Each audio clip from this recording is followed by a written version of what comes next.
Okay, you ready? For the next 6 sessions, including this one, we're going to be tackling some of the current, most important issues in global human resources development. There's a lot to really take in here because the world is changing more rapidly than you can imagine. It's hard for us to keep in touch with what's going on in every country, including the developing countries now, especially those in Africa. In what I do in consulting is I deal with international executives almost daily. I coach them, they're entrepreneurs, some of them working for corporations. Monday I start with an executive from Mexico, based now in Bogota, Colombia, who is the HR manager for Coca-Cola. And as you know, Coca-Cola is in every country in the world, literally. And they regionalize their operation. So even though he's from Mexico, he lives in Bogota. My guess is, I haven't met him yet, that he's managing several locations within South America and possibly Central America too. He's 46 years old, that's all I know about him so far. And he deals with all the human resources issues and challenges that Coca-Cola faces in a changing sector of the world, and that happens to be Central and South America, Latin America. But all the executives that I've worked with over the past 30 some odd years, they come from places that I hadn't even heard of before. And I graduated Poly here in 1970, created my own curriculum. I speak 6 languages. I majored in 3 here and took a lot of technical courses because I really wanted to get involved in the management end of technology at the time. And so it's grown by leaps and bounds since I graduated, certainly. And now we're facing challenges as a result of that growth. It seems that America taught the world a lot without intending to do so. And that's what happens. And now other countries are going to do the same thing. It's not just US that's going to lead anymore. So we're going to take a look at what some of the key human resources issues are, because you can't divorce that from technological advancement and development. That two have to go hand in hand. The 2 most important factors in the growth of any company: the people that you hire and how you harness them the right way to the technology that's available, that it's the appropriate technology. It's not just a lot of it. It's the amount that you use that's correct for what the company is trying to do. You harness that to the abilities that the human being has, that they've developed over the years, they've been trained, coached. Some of these talents are natural. You put that all together and you come up with human performance being the issue. So what I've done is broken down the human capital issues, and we call this particular discipline Human Capital Management, or HCM. That's what it's not. It's not healthcare management. So if anybody says, oh, you're in healthcare field, say, no, it's human capital. Well, what is that? Then you tell them. It's the investment in people to perform and to produce, as you see in D, return on investment, ROI, versus the performance that they put out. And so many companies are not really adept at this, especially in the US. We're not adept at really, at the higher levels, measuring what the return is on the investment that's made. Try to guess what the ratio is of what CEOs are paid, and I mean CEOs now, in terms of the very large corporations. Let's take the macro ones first. What are they paid compared to what the average employee is paid? And I'm not talking about your union person or your factory worker. That's a different story. I'm talking about people who are what have been called white-collar people, or people who are non-union. They're in managerial jobs, supervisory jobs like that. What do you think the ratio is in terms of compensation that the CEO gets versus what they get?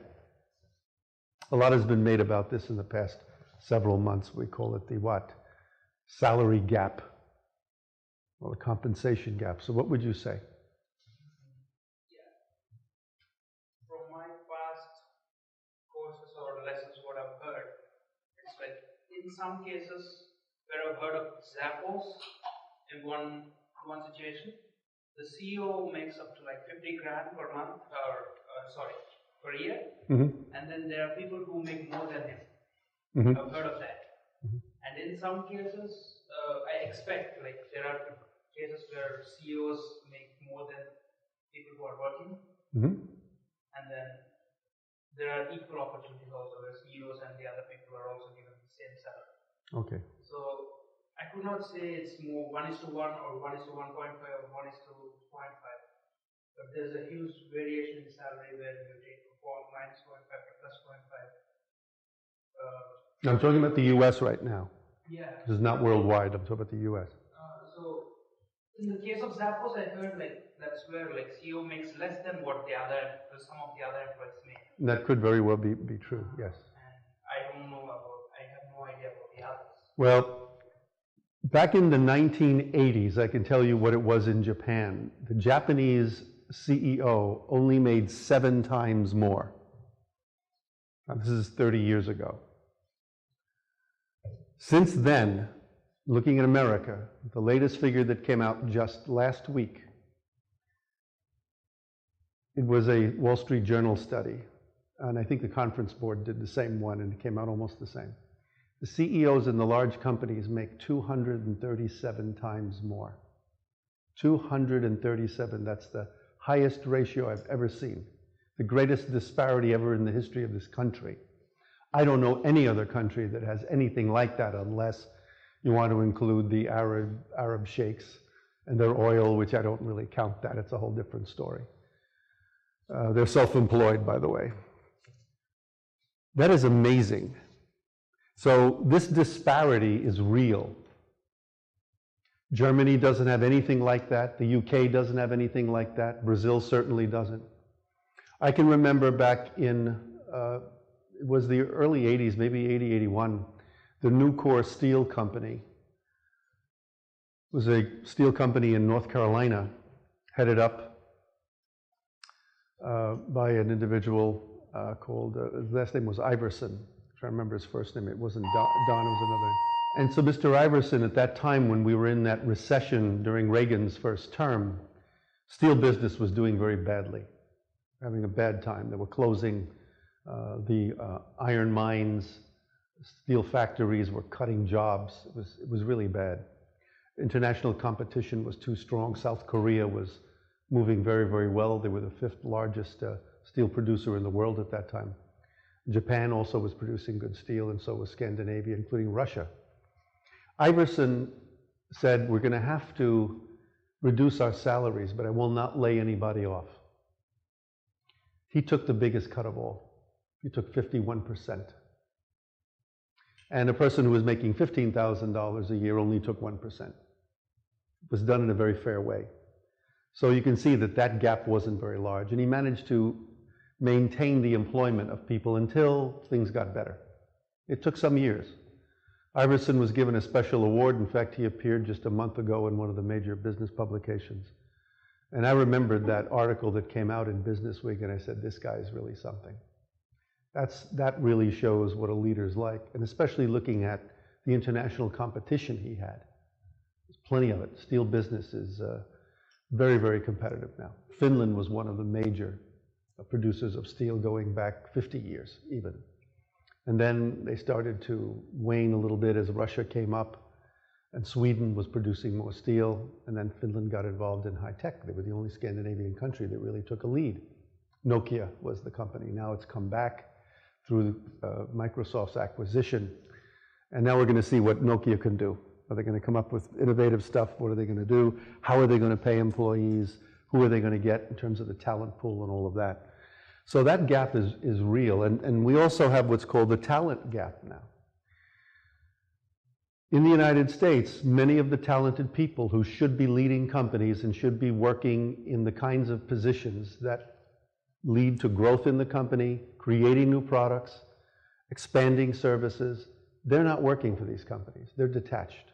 Some are prematurely retired. Some were laid off and never went back to work.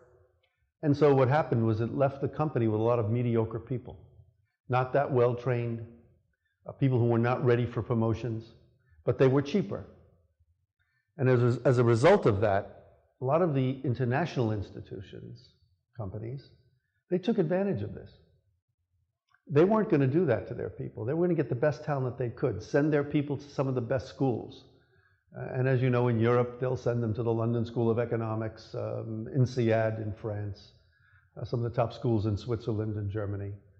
And Americans really would like to go there too, but their companies won't pay for it. But I can tell you, working with Saudis as I have, Saudi government will pay a lot of money to send a young person to school just to get a 4-year degree here, completely free, and then pay for their graduate work, and then make sure they get settled in a really good paying job in a good company. It doesn't matter where it is in the world. And there are companies that are absolutely waiting for these young people to come out of school and start working for them.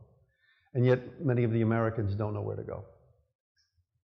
Things have turned around in such a way that we're not the international competitor that we once were. And that has to be regained. And that's one of the challenges that we face. The talent gap is really severe. I see people from mainland China, from Japan, from South Korea. They're ahead of us in many ways. Their companies are investing in them. They'll stay here for a while, they'll improve their English language skills so they can use it as it is still the major business language in the world. And they'll do very, very well. And they'll make more money than the counterpart, American counterpart who was born and raised here, who maybe had to struggle to make a grade level of performance and compensation that this individual from another country already has done. So everything just shifted, it just turned around in the last 35 years.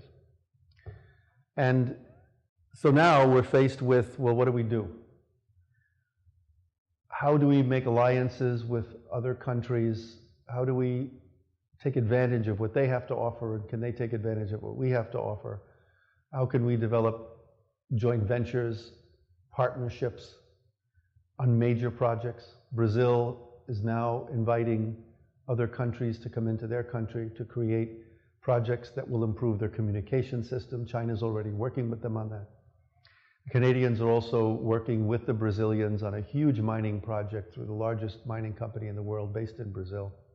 I coach their HR manager, who really does talent deployment and measurement of what people do and creates teams in the mining industry. And what he does is he sets up these teams, and the challenge he had, and I had to help him with, was how do I get along with these Canadians? Because they have HR managers too. And we don't really want to compete, we want to form a friendship here and pool our talents. Because a lot of the mining will be done both in Canada, is being done now both in Canada and in Brazil, in northern Brazil. We're not doing any of that in the United States. I mean, we're lucky to even get Canada to partner with us on this pipeline situation. I don't know when that's going to come, if at all. So what we're seeing is that there's a lot of movement outside of the United States that really should be taking place here, but it's not. It's not being generated here. And we're going to get in a minute to the globalization issue and what that really is versus localization and how it's changed over the past 30 years. Evaluation and assessment, how do you really evaluate somebody? Yes? I have a question about the talent here. Is it important for the United States right now, is it important hiring the talented people or retaining them inside the companies, inside the United States? It's important for the companies to identify where the talent is, what it can do, and to invest in it as quickly as possible. They haven't been doing this since at least 2008. That's not good. You can't let 5-6 years go by. This is the turning point year, 2014. Half the year is almost gone. If the United States doesn't start moving and investing in people at all levels, especially the people who know how to think, who know how to lead, move forward, make things happen, no one else is going to do it. Germany is not going to bail us out. Germany did enough of that in Europe already. Germany has the best moving country in Europe right now, economically, industrially. They know what they're doing. They knew how to partner with the Turks. Now the Turks are going to be building the cars for the Germans, and they do a very good job because they've had 40 years of history with them already doing that. So they're well trained. They speak German too. They're bilingual, trilingual if they speak English as well, because I deal with Turks too. and they're trying to have 3 languages under their belt. They can become German citizens and work in Germany anytime they want. They do have an open door. They get a passport. We're not doing that. We're not. And I'm not sure why. I mean, for all the years that I've been in this, I really can't understand why we haven't understood investment in people and what the return's going to be. Even if you just do it on a term basis by contract. It doesn't have to be permanent necessarily. But we tend to avoid that now. And that's a big, big, big mistake. All the other managers I've dealt with always tell me, we have contracts for all employees. Not just the union ones. We have them for everybody. At all levels. And that makes sense. You get the most out of a person once they know what they're supposed to be doing, how they're going to be rewarded, what it means, and how the organization benefits from what they do. And it's all put into a contract, so there are few chances of things going awry, unless your performance is really terrible and they wouldn't hire you if it were. So we've got to look at so many of these things now, and we've got to try to reinvent what we did well in the past, and we also have to take a look at revitalizing the things that worked well and reforming so many of the restrictions that have kept us back. Because the countries that are doing well emulated us, but they didn't lose sight of what success meant. So we actually taught them indirectly. And they scratched their heads saying, how come you didn't maintain this? Why? What happened? It's not easy to answer that.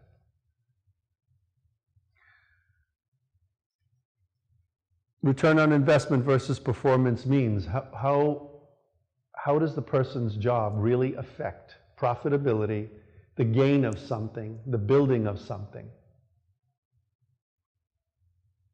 so that you can see progress. Everybody's looking very strongly at technology today, and that's fine, but up to a point. We are already over-technologized in many businesses. There's too much. We should now look at, okay, what do we need to keep that works, and the rest of this stuff is superfluous. We don't have to upgrade our software every 6 months. One company made a decision, we're not going to do it for 2 years. That's it. Because they figured out, usually with the help of internal consultants or people who work for them in IT, we don't need extra software. We don't need these updates. We can go with this for 2 years. We're fine. Why should we be paying more money? For what? They find out later that they wasted their money, and they have since probably 2002. So now they're rethinking all this, and they're saying we need what's called the appropriate technology. What's right for our business? We don't have to blast ourselves all over the world. Let's do this in a way that's intelligent, and we don't have to then, as happened, very factually, they took a lot of the money out of the human capital budget, as much as 40 to 50%. Guess where they put it? Technology acquisition budget. So they took the money from there, where they really did need more of it, and put it somewhere else where they didn't need it as much. And this is always the danger. So the technology companies now are going to have to take a look at this, and they made a lot of money already, so it's not really going to hurt them. But they've got to take a look at this and say, okay, so maybe we shouldn't develop a new product every June the way Apple does, and then sell it, because maybe we don't need to do that. And companies are starting to get smarter, so we've got to be able to figure out what they need from us and how that's going to work. And the money we've already made, let's see how we can invest it in other areas. That's why you can get a high-tech company, you can get a company like Google, and then Google can do whatever they want with the money. They're now investing in, this is on an international basis, using some of their technology for cars that practically drive themselves, just by voice command. So you don't have to even touch your steering wheel. And Google's doing this. You think, Google, what are they doing in the automotive business? Well, why not? They can sell a system to anybody. Doesn't matter. They got the technology and it works. It's compatible with automotive. Do it.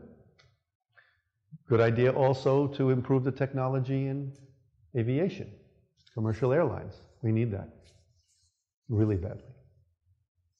A lot has been done since the early 80s when the air traffic controller strike was on and all those air traffic controllers lost their jobs. They had good technology then. It was not bad. But it's even better now. But still, you have too many planes in the air. Many more than 30 years ago. So now you have to start to solve problems that way, on an international basis. Because what is commercial aviation? It's all countries involved. Any place that has even one plane is involved internationally. And the Emirates just put in for about 300 new airplanes.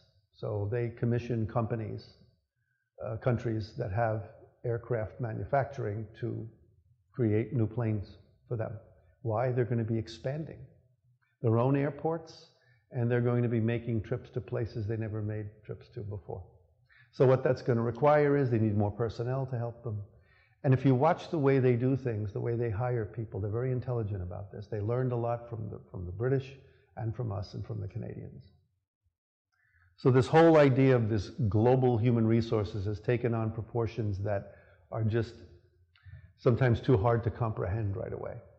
But everybody has a role in this one way or the other, whether you become a professional in the field and decide to do that for a main living, or just a consultant doing it, or another kind of manager that pays attention to his or her people.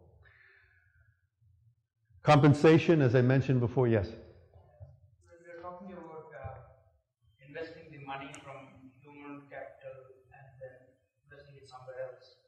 So when there is change in technology, like every day there's something new invented, and you need, and everyone is competing against each other. So if you say like for 2 years this would be sufficient for us, and if you don't upgrade whatever you have to do, and after 2 years you find everybody in front of you and you're lagging because of the lack of upgrade. So how do you manage this? Do you really have to manage this, or? You have to manage it, but in a way where you find a compensatory pathway. In other words, don't just try to do the same thing your competitor's doing and do more of it. That's a trap. Instead say, wait a minute. Maybe we can come up with an alternative that'll work for us. Maybe the competitor will even say, you know, we didn't think of that. Maybe we should be doing that. Don't go into the trap of, well, if we don't do this fast enough and we don't do this way and we don't spend more money on this, then we're going to be behind. That's what we call vertical thinking. It's not good. It means you only think of one straight line. We're only going to drill here for oil. That's not where the oil deposit is. You know where the oil deposit is? Right there. Right there. It's right there. Really? Yeah, look. And it's cheaper too. It's right close. You don't have to drill for 3 to 4 days. 10 minutes, you got it. Oh, we didn't know that. Gee whiz. That's called lateral thinking. So instead of vertically, you think laterally. And that's what American companies have to start doing. Not copying someone else. Everybody kept saying for decades, watch China, watch China. Well, we were watching China. All you have to do is take a look at the population growth chart. That's all you have to do. I don't care what those people would do, where they went to school, what they ate, didn't matter. It was numbers. The Chinese government operated on one premise. If you have enough people, that's all you need. They're not going to be making a lot of money. Forget it. They don't. What does Apple pay the average worker in the Apple factory for 14 hours? What's the amount that they pay and that the Chinese government approved of? And yet Apple could pay more if they want per month for these individuals, but the Chinese government said, no, as long as you pay them this amount per month, we're okay, we're happy. We'll let you stay here and manufacture your product because it's cheaper to do it. How much a month do those people who assemble the iPhones and the iPads and all of that, how much do you think they get a month? American dollars? 500 a month, 14 hours.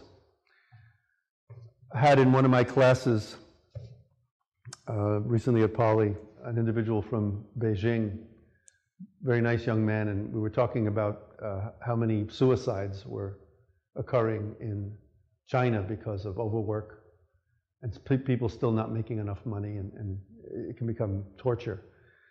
We heard about it here. We thought that the press was overblowing it, you know. But he said, no, it's true. It's worse than you think.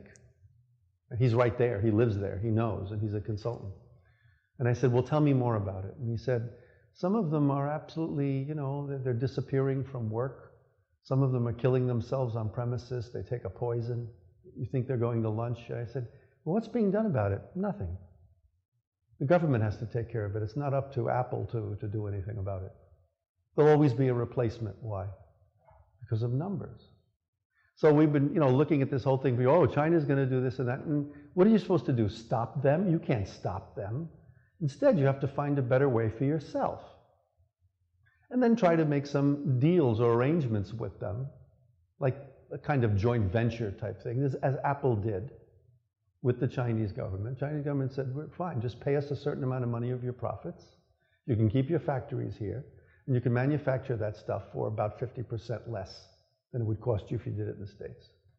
So Apple said, yeah. There's more than $100 billion of Apple money sitting in China. They haven't touched. They don't want to touch it because it's a good investment so far. And the government isn't going to do anything to disrupt that. They're taking advantage of it. Why not? So you have an issue there.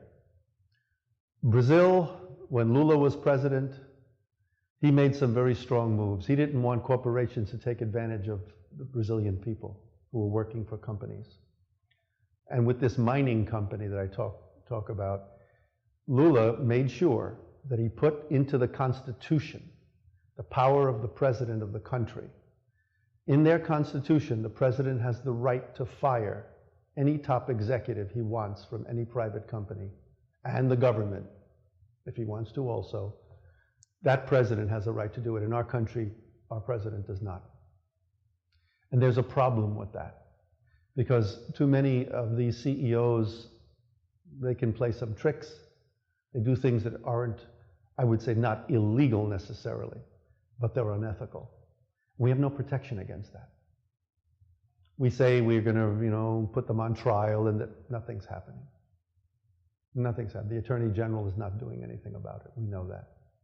Germany is another country that does not like this stuff. If you're convicted of some kind of impropriety or things aren't working out, the German government will then ask for a task force, so to speak. And if they find an individual has been doing something that's not right and not, let's call it human, that person's removed from their job. The government has the mandate. They can do it. They're saying you're not doing this in the public interest. We don't do that here. Instead, we're too overprotective of shareholder value, and that's one of the problems. And that's why with global human resources, it's not all the same all over the place. You have to take a look at what the differences are in different countries, look at their history, how it got that way. I did a lot of work with the Japanese for many, many years, especially since the early and mid-90s. I'll be doing work with one soon too. It's an American company with a very successful Tokyo office, but it's the first time that they've had to deal with Japanese management in this way. And the Americans are a little concerned because the Tokyo office wants to run itself as if it's a Japanese company. And that's not the charter, it's an American company. They have, the American company, globalized and localized, I'll tell the difference between the two in a minute, in Japan, as many other companies have from Germany and UK and France and different countries as well. And so have the Japanese globalized, because they're in different countries as well, and they knew how to localize, it took them a long time, in the United States, which means how do you set up your subsidiary or you set up a branch office of a company, and how do you deal with business partners, people who are locals, they're Americans who you would hire, the government regulations on employment and taxes and all that, how do you become accepted? And the Japanese did a very good job. One of the main factors for their acceptance, especially by the local employees who wanted to work for them, was, and I'm going back over 20 years ago, we don't fire anybody. When Americans heard that, they say, wow. Plus, they paid better than the American companies did. So Americans had no problem working for the Japanese and trying to learn their system of doing things like accounting and all of that, and they did. But, things change, and they change in ways you can't anticipate. The Japanese were forced after a while because of economic conditions, and some of it was, not paying attention to ways in which to compensate for minor errors that they made. They thought things would get better by themselves. It doesn't happen that way. And so they had shortfall in revenue in some American cities with some companies, and as a result, they had to lay off American workers, and they hated to do this. It was torture for them because it's against their own culture. They don't believe in laying anybody off, but now it's becoming a little more accepted in Japan. And so they're laying off even Japanese workers now. And some Japanese workers are actually resigning, which it was rare that they did that. Especially a male executive who was in his 40s to resign had to be pretty serious, barring a health problem. Now, that executive will leave because he does not maybe believe in the company's philosophy. It changed. So the Japanese had very strong beliefs on how to manage their company. The Americans liked this because they were people-centered, human resource-centered. Not so much looking at the profitability as the major thing. Now, they were criticized for that too. The Americans would say, "Are they crazy? They're going to go out of business." Well, they didn't. In the early 80s, they were beating us to a pulp in the automotive business. We were not selling the same kind of cars. They weren't working as well as the Japanese.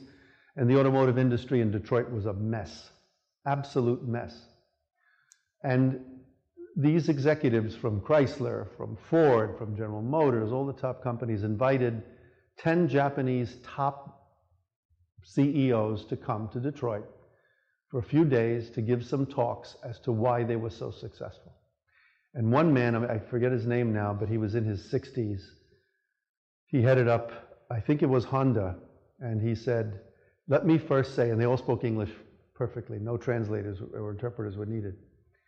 He said, "We don't know," meaning we, these Japanese colleagues of mine and myself, "we don't know what all the mystery is about because our success came from you.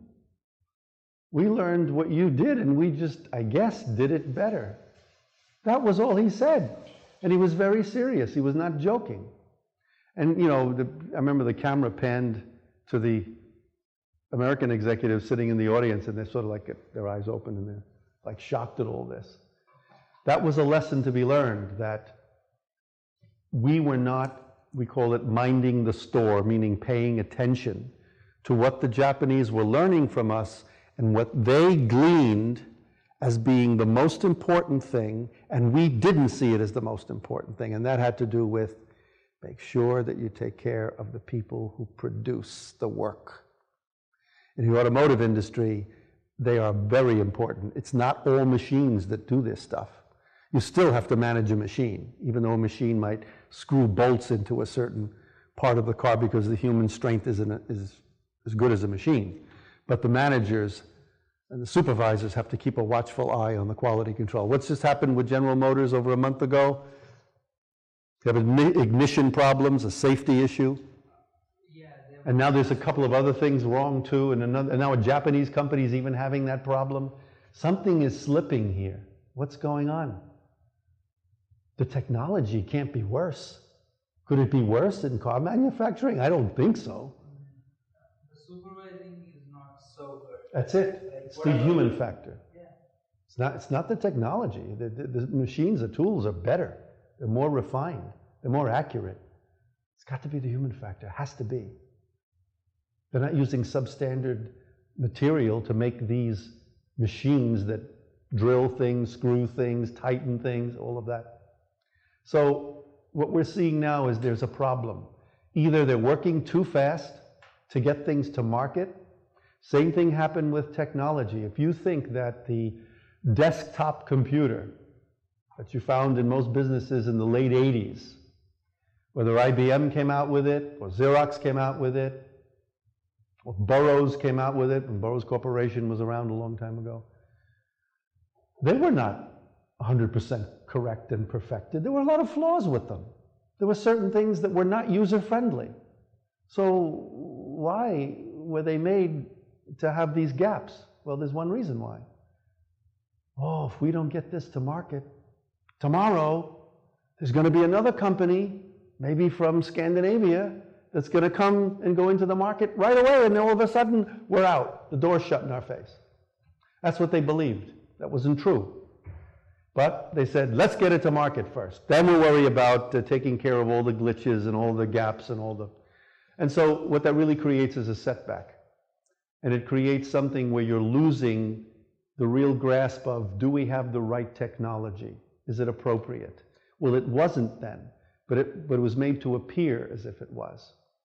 IBM, as good as it was, they did some compensatory things. They knew that end users, especially the people who were used to using typewriters, and these were older men and women who were brought up on it, that they would have problems and probably try to reject the technology. They didn't want to get used to it.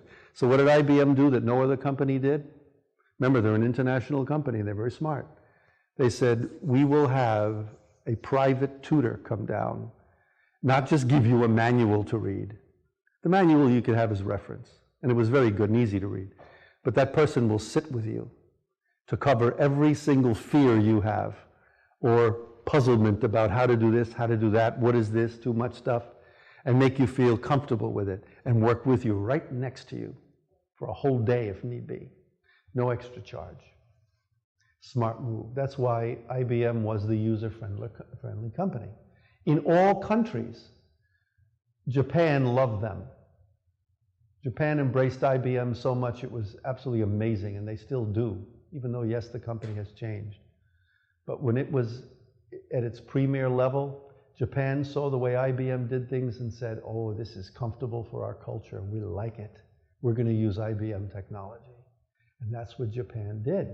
And they took from IBM a lot of ideas, and then they developed their own stuff, which is fine.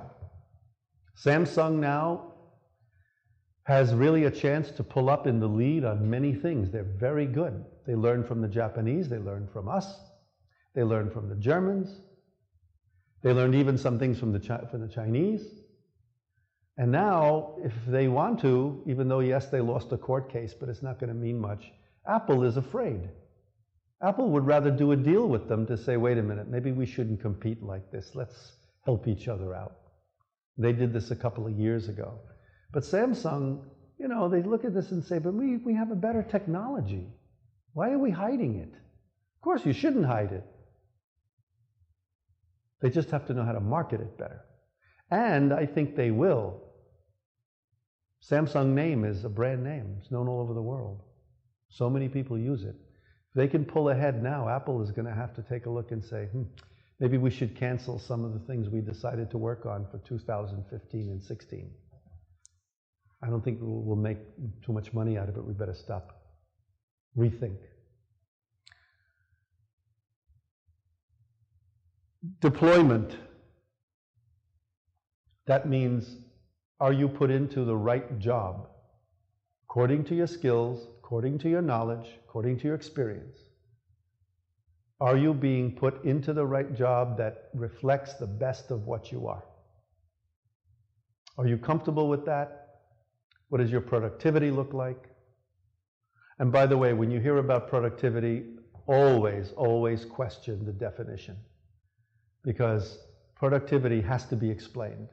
What does productive mean? I see a lot of activity in many companies, but I don't see productivity.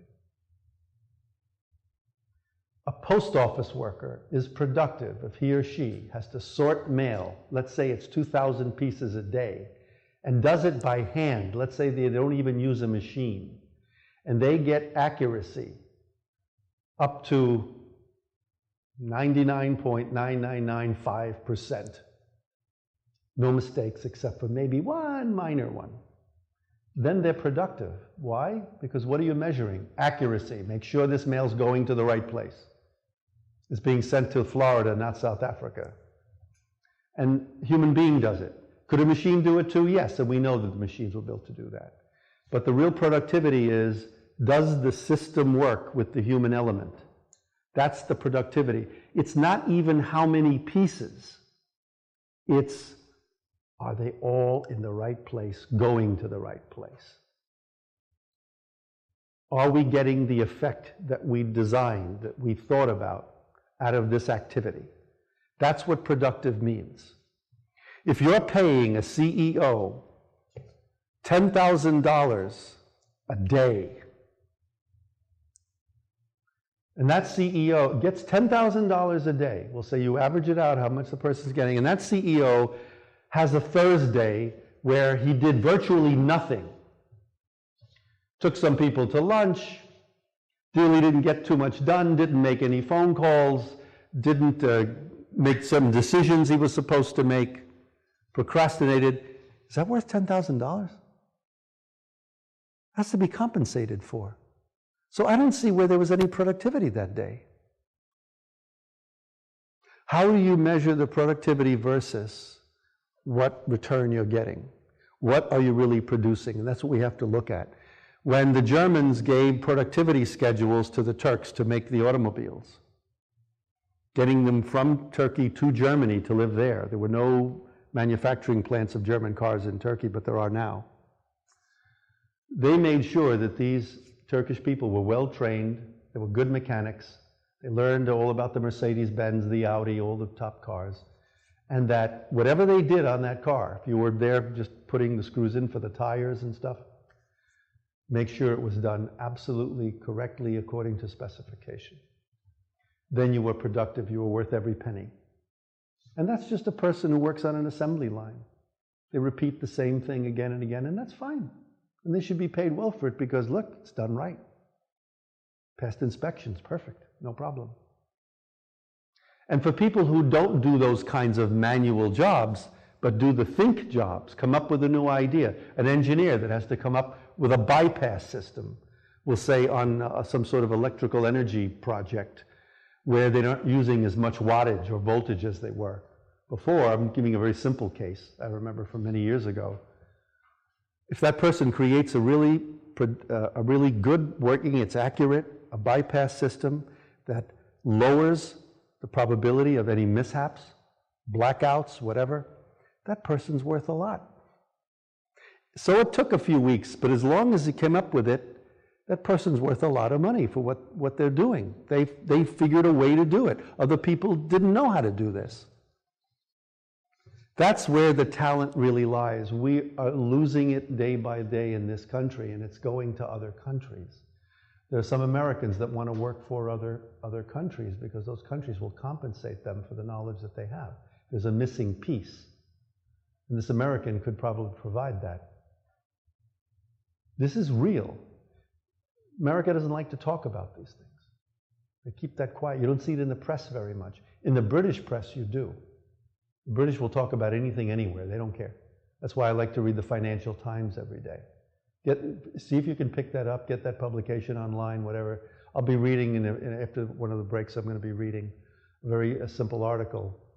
One's from the New York Times business section, and the other one is is from the Financial Times, but it's all about what Staples recently did in their bonus plan.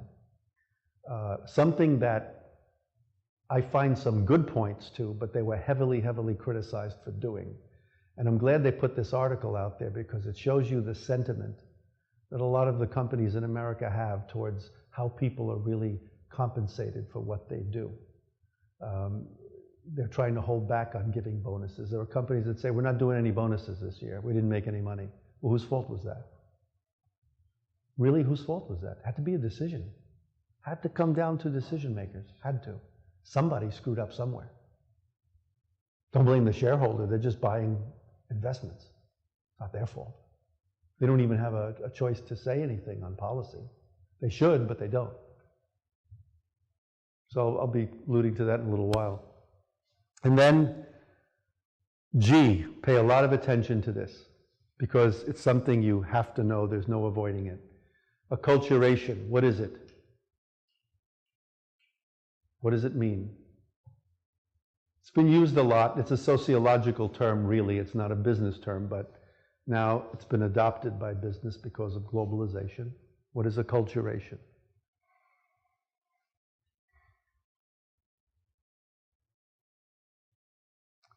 When you acculturate, yes? I don't know whether it's correct or not. All right. I just look at the word and say, getting some Like you have companies and involve the other culture of company to yours, which would make your company better, and maybe use it for your productivity. That's one of the pathways for a merger or an alliance or a joint venture.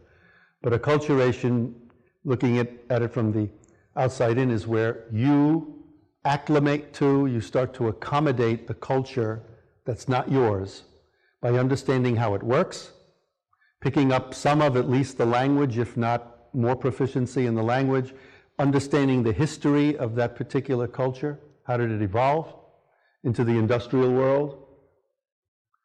Acculturation means that you are now behaving in a way that's acceptable to the host culture. Sounds like same as the term of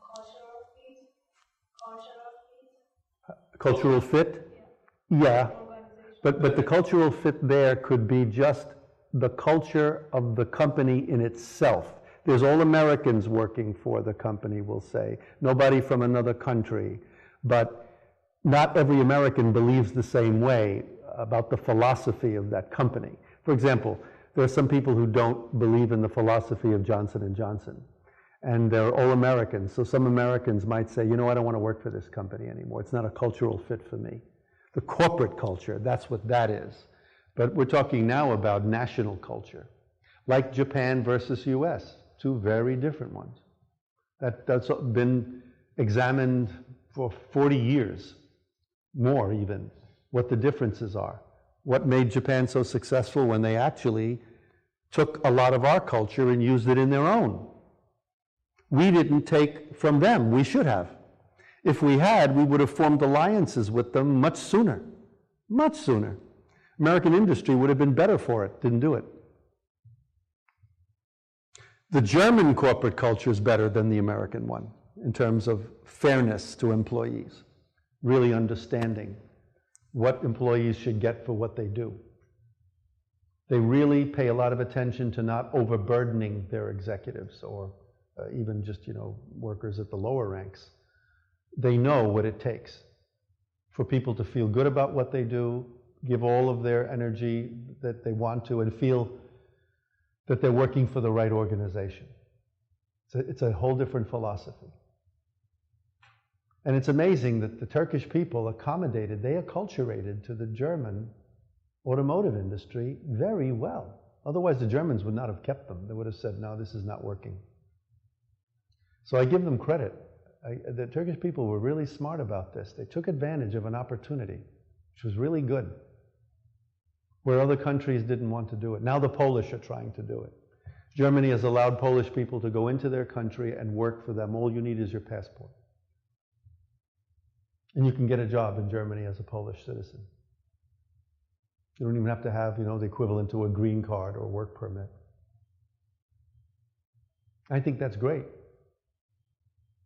We used to have that with Canada, no more, because too many Americans would take Canadian jobs. We used to have dual citizenship up to about 1955, 56, no more. That's over. Canada treats us almost like a foreign country now because of that.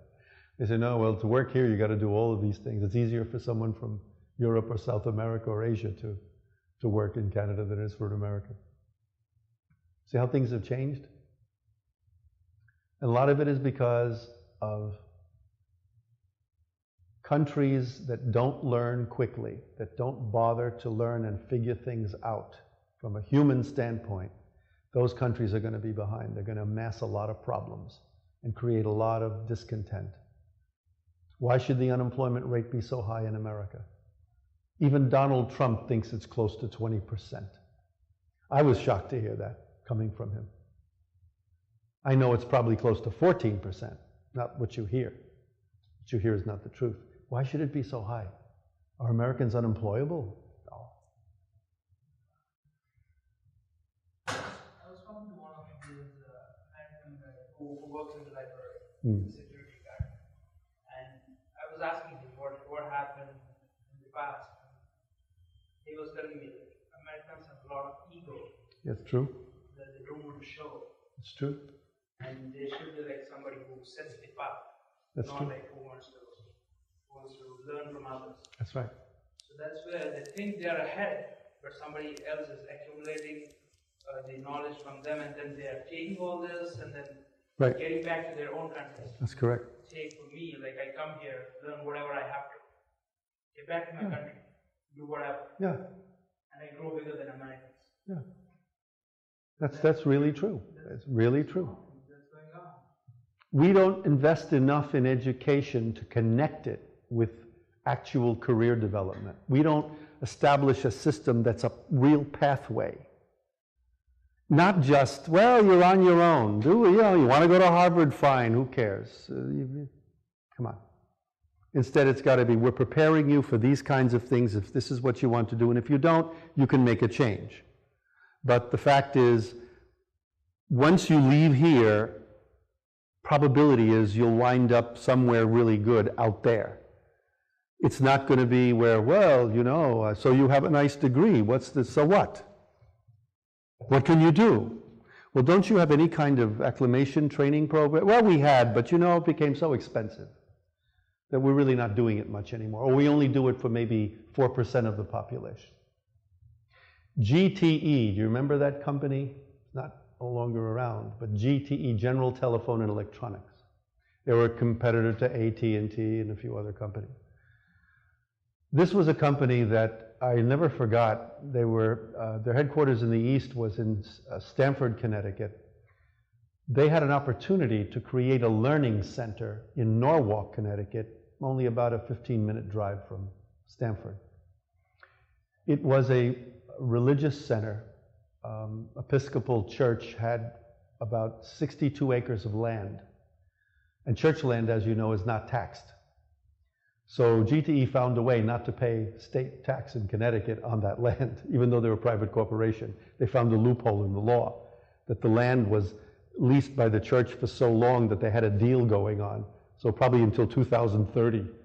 And this was I think this was actually in 1982, 83 when I went to visit, because I was giving a talk in London in 84 about how we were going to get out of the recession at that time, human resources wise.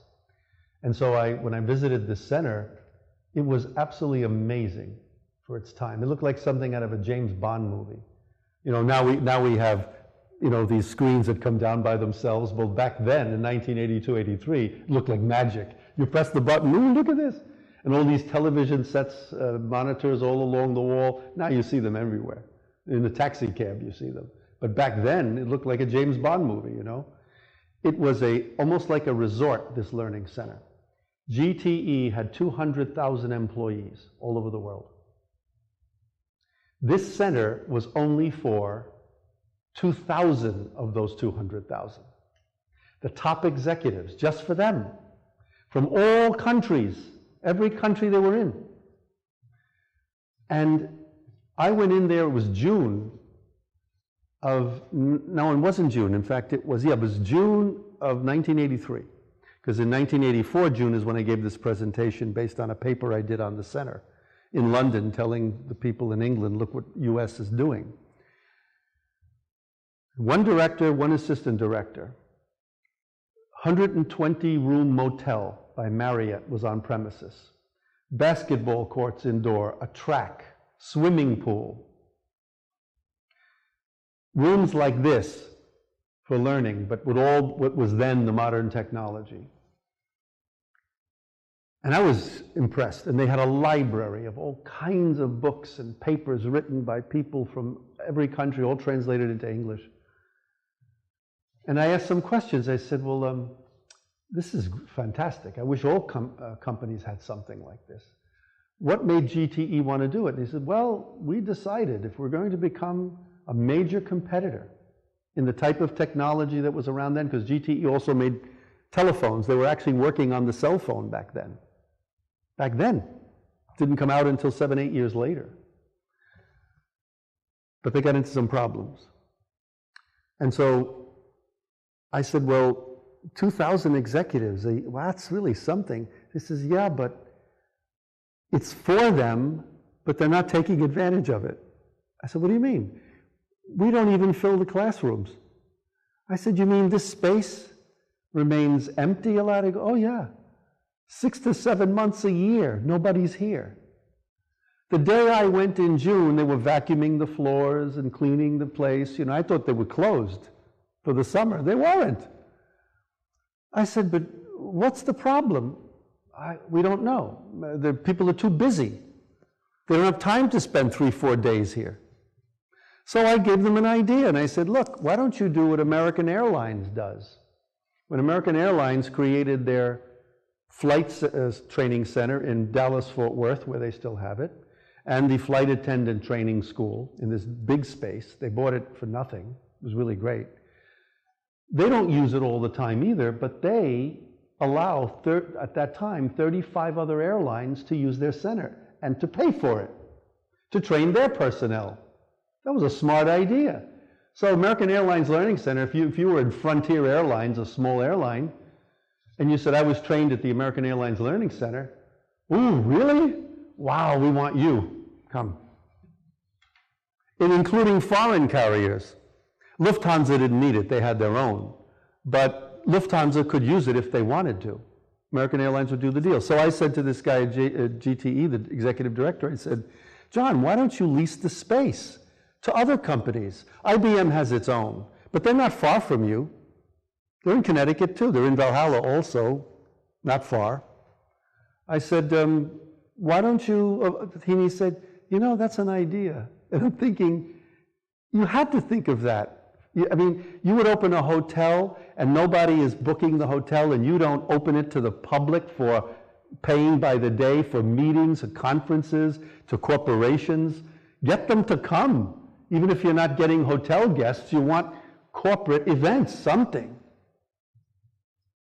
You have to lease your space. You've got to make money.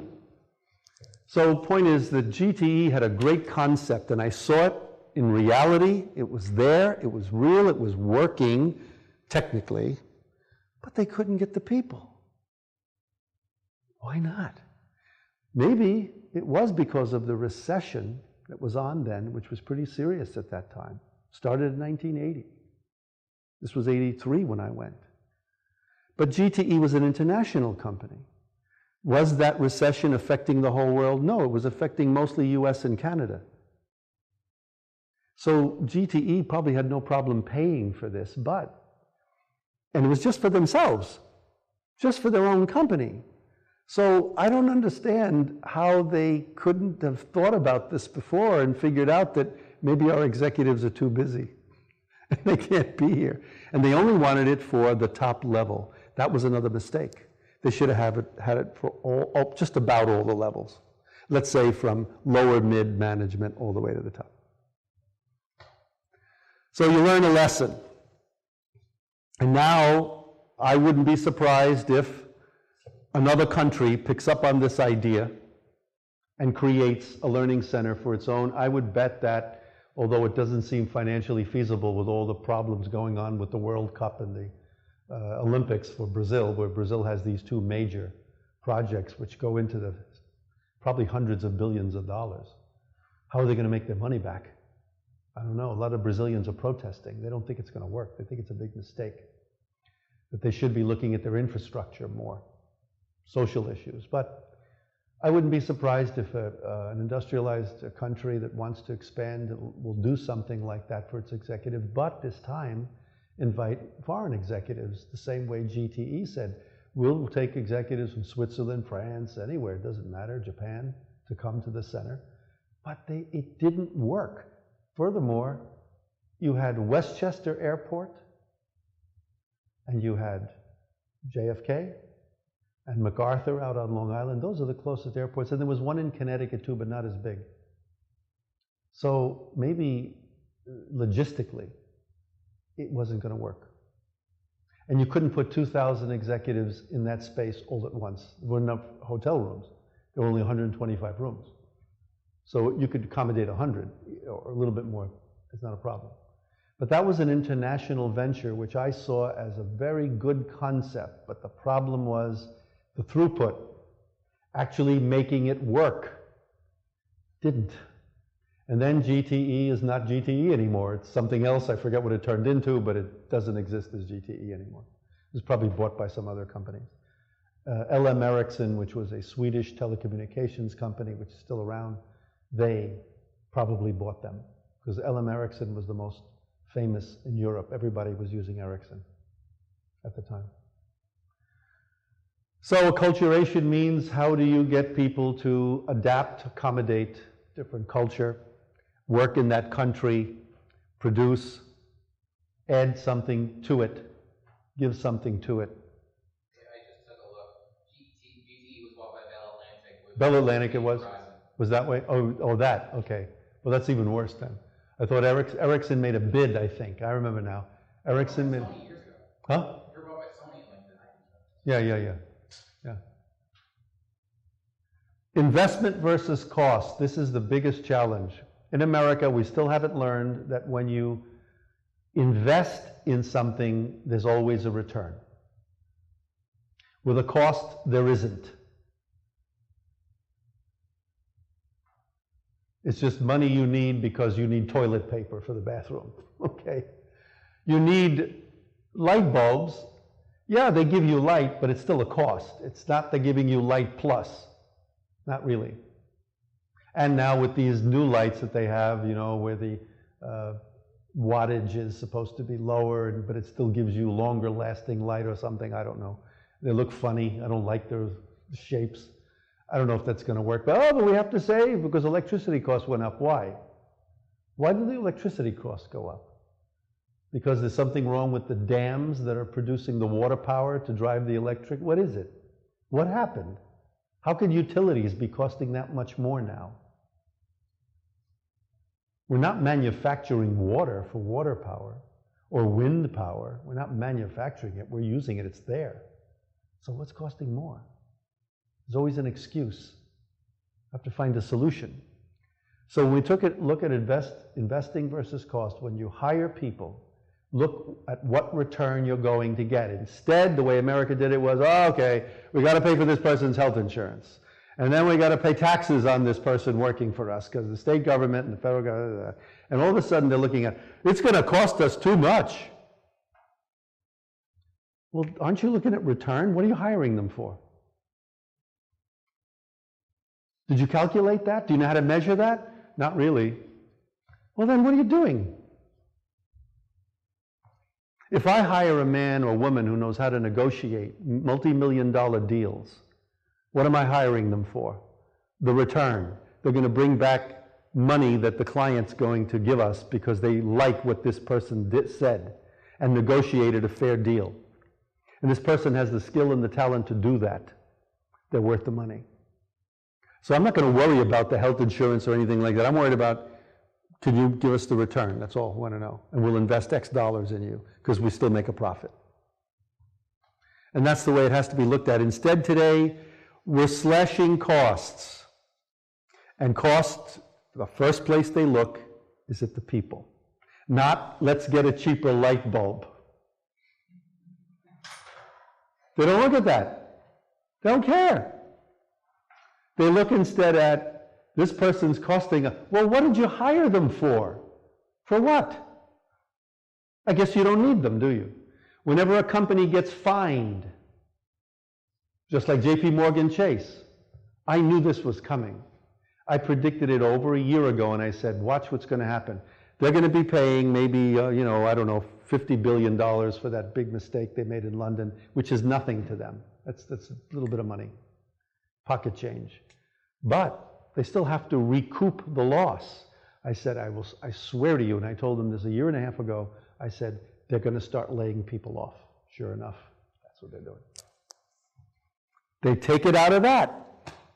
Instead of saying, maybe we should have bought insurance for stupid mistakes. Maybe there's an insurance company out there. Maybe Lloyd's of London would insure us for making these mistakes, and we could pay a premium every month so we could be protected. But we're going to keep our people. We're not throwing them out because we have to pay a $50 billion fine. Or is there another way we could make up for this? Another way they make up for it is what? Raising the interest rate on whatever credit card they sponsor. You're costing more for services that you use with JP Morgan. They raise their prices. There's something wrong with that. Because you screwed up, now you got to raise the prices and pass that off to the consumer, had nothing to do with it? Or take a job away from someone who had nothing to do with a bad decision, a mistake that some guy in London made? And now you're taking it out on them? I don't understand this. When the company in Brazil tried that, Lula said, no, you don't. I will dismantle your company if you try anything like that. Find another way, and if you can't, we'll provide consultants for you who will help you find a way. The consultants that Lula sent to this large mining company proved that that president of the mining company did not have to lay off 1,500 people. They proved it. They worked it out by the numbers. They said, no, if they do this strategy, that strategy, turn this around, turn that around, all doable, you don't have to lay off the people. So Lula said, that's true, it's true. We stand by it. This is exactly what we found. So he told that president, you don't have to lay anybody off. The president of the company said, wait a minute, you can't do that. We're free enterprise. He said, no, I'm the president. It's in the Constitution. You're gone. Goodbye. Company's still there. $60 billion a year they make. They have the joint venture with Western Canada. What company is it? Vale, V-A-L-E. Look them up on Google, you'll see. Largest mining company in the world. I was fortunate enough to coach their head of strategic HR deployment. That's his title.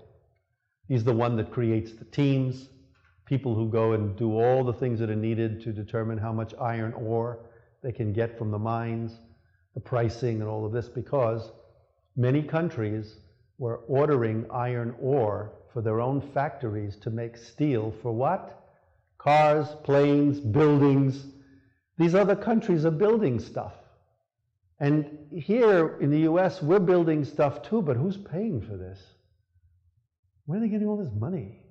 And why? You heard about the World Trade Center tower? You know, the new tower, the Freedom Tower? They said, and this happened in 1970 when they finished building the Twin Towers. Only half of the building is occupied with tenants. Now that's not unusual because it happened in 1970 to Tower 1 and Tower 2. And at that time, Governor Cuomo, I think, took over from Rockefeller. They thought that that whole project was a waste of time. They didn't like it. It turned out to be fine, as this probably will too. But it's a different time now than it was back then. So there are critics now saying, it's only half filled. Who's gonna pay for all that construction?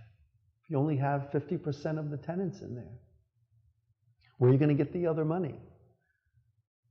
Back 41 years ago, 44 years ago, when the Twin Towers were built, it was a whole different economy. It was not bad at all. So they weren't worried about it. And it turned out that they filled both towers. They did. I think this one will be filled too, but not until there's other monies that have to be appropriated to make that happen. And what do they want? They want foreign investors. That's what's bothering them. Back in 1970, you didn't have as many foreign investors. Now it's all different. Now you have plenty of them out there looking for a good deal. Maybe they don't like the rent. Even if they can afford it, on principle, they don't want to have to pay. I'm paying what? $20,000 a month for what? It's a room this big. I'm a textile company from Bulgaria. I can't afford that. Setting performance goals. For the service industry, from 2008 till now, actually happened a little before that, many of the goals were unrealistic in terms of getting clients to keep paying the same for the services you were providing. I'm talking about service now, not so much product. High tech was not a problem. Instead, it had to do with services like, oh, we do training of your people. We do recruiting for you. We're an executive search firm, an employment agency. There were companies that were saying, we're not really hiring. And we're not paying those rates anymore. We can't afford it. So performance goals among these service providers were unrealistic. They wanted their salespeople to bring in, you have to bring in at least $30,000 a month. You have to bring in $50,000 a month. So where are we going to get it? These companies don't want to pay us. They say they can't. And maybe, and likely they were not able to at that time. So when performance goals are realistic, not optimal, there's a difference. Optimal is something you try to achieve if you can, but you got to be realistic and say, okay, we're shooting for X, but maybe we're going to have X minus 3 is going to be the more realistic goal. How do we plan for that? If you don't plan for that, then you're going to have a huge shortfall. And if you have a huge shortfall, you are in trouble. You'll probably go out of business. So it's not difficult math. Performance goals have to be realistic with what is going on in the market. And do you have the right people also who can produce the result? And the last one I put up there is employment laws. You have to know the employment laws of every country. The Japanese did not know our employment laws well in the 90s, and they got into a lot of trouble. They didn't know things about sexual harassment in the workplace. Japanese were, in Japan, you didn't have that. You could do whatever you wanted to do. Especially if you were a man, you had privileges. It's not like that here. So they got in trouble. Wrongful discharge. If it happened that you terminated someone for a reason that doesn't make any sense, Japanese got in trouble for that. There were so many things they were doing. They were hiring people without the correct documentation. They didn't even have a green card. They didn't realize. They said, no, you can't do that. And they didn't know, so they had to pay a lot of fines. Then they finally learned. Once they learned the employment laws, everything was, okay, different. But Americans were also as guilty. Because I remember I was doing work with a manager of foreign exchange at Credit Suisse. He was an American. And one of his Swiss employees, who was here on contract from Zurich, working for Credit Suisse, he wanted to take his 28 days of vacation all at one time, which you're allowed to do in Europe. And here too, really, but you use discretion. And so this manager said, well, you can't. I need you. At that time, the euro was just coming in.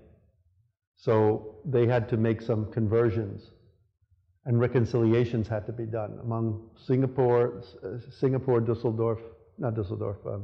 Zurich, London, and New York.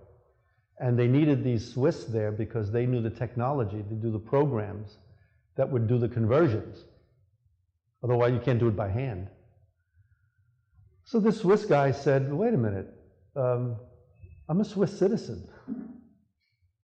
This is a Swiss company. And I'm under contract by the company at the headquarters in Zurich. So if I want to take my vacation 28 days, I'm allowed to do that. I'm a Swiss employee. I'm just here on loan by the Swiss company that has a New York office, that's all. And he didn't know this. And this guy was trying to fire him. I said, you can't do that. This guy's got a contract and it's from another country. You can't do this. He's under the law of his home country, period. You have to observe that. So you have to make compensation, find 2 Americans who can take his place for a month. Because if you part of the acculturation? Yes, that's right. And so I saved him I was coaching him at the time, and I saved him from making a huge mistake. Because the Swiss would have come down on him like crazy, saying, you can't do that. This guy has every right to take his vacation. He's a Swiss citizen under Swiss employment laws. In this country, we're all screwed up. You could be working for a company. Let's say you live in New York City. You're a resident here. Okay. Are you a citizen here or no? Okay. So, the way it's supposed to work is you're under the employment laws of the state of New York. You live here, you're an American citizen, you're here under those laws, and the laws have to be observed a certain way. But if you work for a company that's based in Michigan, but it has an office in New York, or it owns a company that is based here, and may have been in New York for a long time, but it happens to own it as a subsidiary or just a company that they bought. Your observation of the employment laws have to do with the state of Michigan, This to me is the most stupid, illogical thing I've ever seen. So, if the company wants to terminate you, they could under the laws of Michigan because you're working for a company that is also under those same laws, this subsidiary. Or if it happens to be their office, from Michigan, they put an office here, an extension of their company, you're under the Michigan law. To me, that is the most stupid thing I've ever heard. And I've talked to lawyers about it.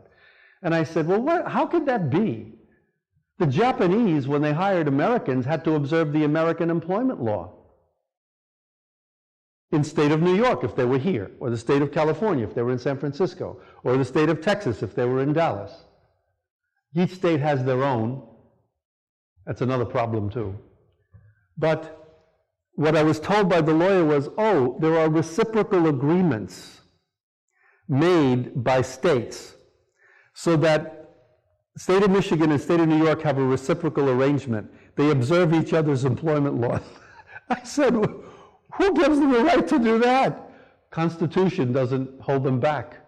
I said, I think we need a national fair employment act.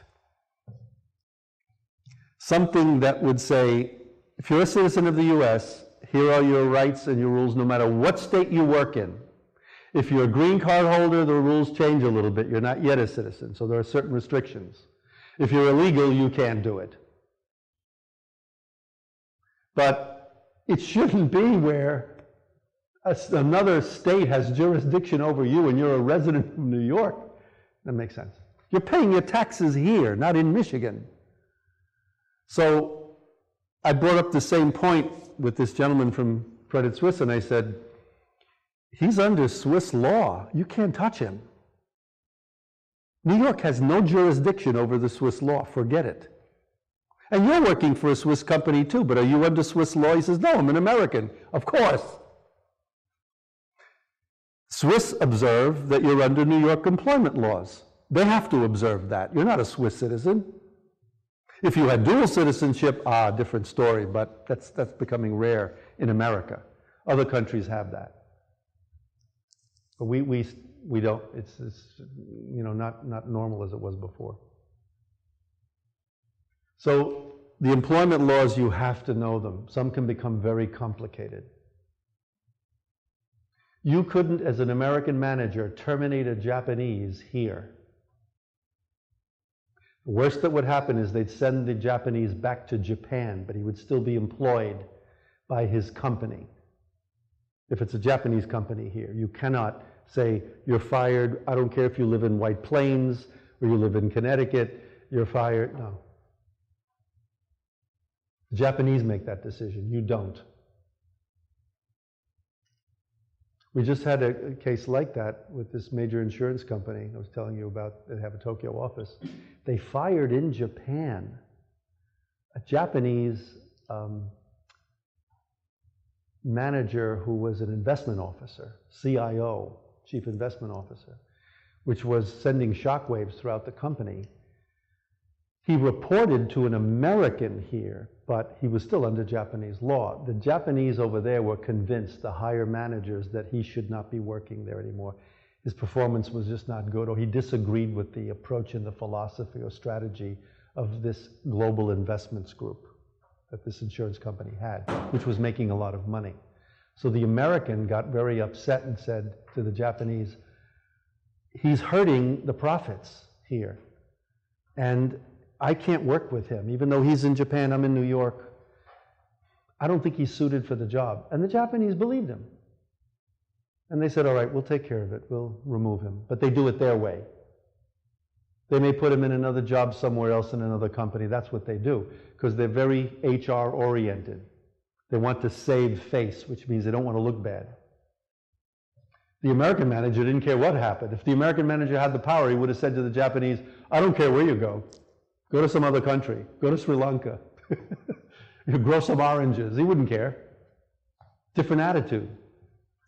But what this did was, firing this Japanese manager, now this company is looked upon as, oh my God, you went that far?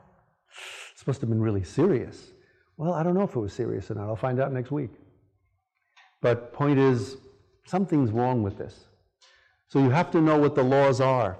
in hiring people, contracts with people.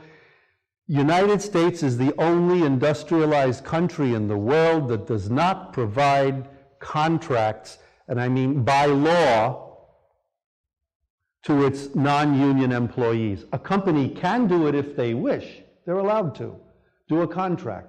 When they do a contract, this doctrine, which has been the travesty and the bane of existence in the work world, you should Google this up and take a look at it. It's called employment at will. It's an absolute nightmare. It's so ridiculous and so stupid. Look at the history of it. It's where I'm a private corporation. I can terminate you at any time for no reason. Your performance may be fine, but if I want to make a change and put my wife in your job, I can do that. And you have no recourse. Does that sound logical to you? Contract, you can't do that. That's why these CEOs, they're not stupid. They all get contracts, protects them. Doesn't mean they can't be terminated. They could for performance, but they're going to get a lot of money back. There's a lot of compensation. But companies are not required to do contracts. In my book, you're required to do a contract, period. Not hard to work out. I'm not saying it's got to look like the CEOs, no. Different levels. But it keeps everybody honest. If it's a performance problem in the contract, it'll say if your performance is not working out, you're not a fit for the job, okay, you can't really be there, you're not performing, that's fair. But even if you have an argument or disagreement with a boss or a coworker, you shouldn't be terminated for that, unless you're refusing to do your work. You just don't want to work. As long as he's here, I'm not going to work. That's different. So when I talk to managers from other countries, they all ask the same question. How come America doesn't have these contracts as required by law? The laws of all these other countries require it. You go to Germany, it's required. You have to have it. Poland has it. Czech Republic has it. The Dutch have it, sometimes to a fault. It's very lenient. The Swiss have it. And the real irony, the real strange part of this is, in 1985, the UK instituted a law which allowed a person who thought that he or she was wrongfully discharged under certain circumstances, they could go to court, drag the company into court, and get their job back. They can appeal this for 3 times. We had no such thing here. It would have to be an infraction where someone was trying to steal your money, or assault you, or drug you. It would have to be something like that, which doesn't happen really. And so if England did that, and we got this employment at will nonsense from England, you know when? More than 1100 years ago, when there was a king. It had all to do with land ownership and the king who ruled everything. That's what it was all about. And it never was changed. Some states, though, only 10 of them, don't have this. California is one. The worst culprit, I call it, for employment at will is New York. The worst of all the states is this one. So if you don't have fairness in employment, how do you expect to improve your productivity? And even foreign workers who come here, if they're smart, maintain your citizenship from your country and ask for a contract. Smartest thing is work for your country's company here. You have nothing to worry about. But it should be for, I don't understand. I really don't. The real reason, though, comes down to corporations want the power, because if they don't, they feel that they're weak. The leaders, you said it, ego. That's what it is. So they pay lobbyists. Like in Albany, they pay them to keep any law or proposed law away from the Congress in Albany to change the employment law, to get rid of this. They pay these lobbyists a lot of money. They pay the senators off. That's what they do. So international business now has become, a mixture of all kinds of different things, aspects of some of what capitalism, how it's practiced in the West, and some of socialism as it's practiced in some of the South American countries is a little bit more of a socialist. And Canada is still more socialized in its employment than we are. Yeah, everybody thinks we're the same. We're not. They try to do as best they can for their people. Canada was the first in the early 80s. Actually, I can tell you, it was 1983. They came up with termination insurance. You could buy insurance in case you would lose your job, because we were in the recession then. Canada was in worse shape than the US.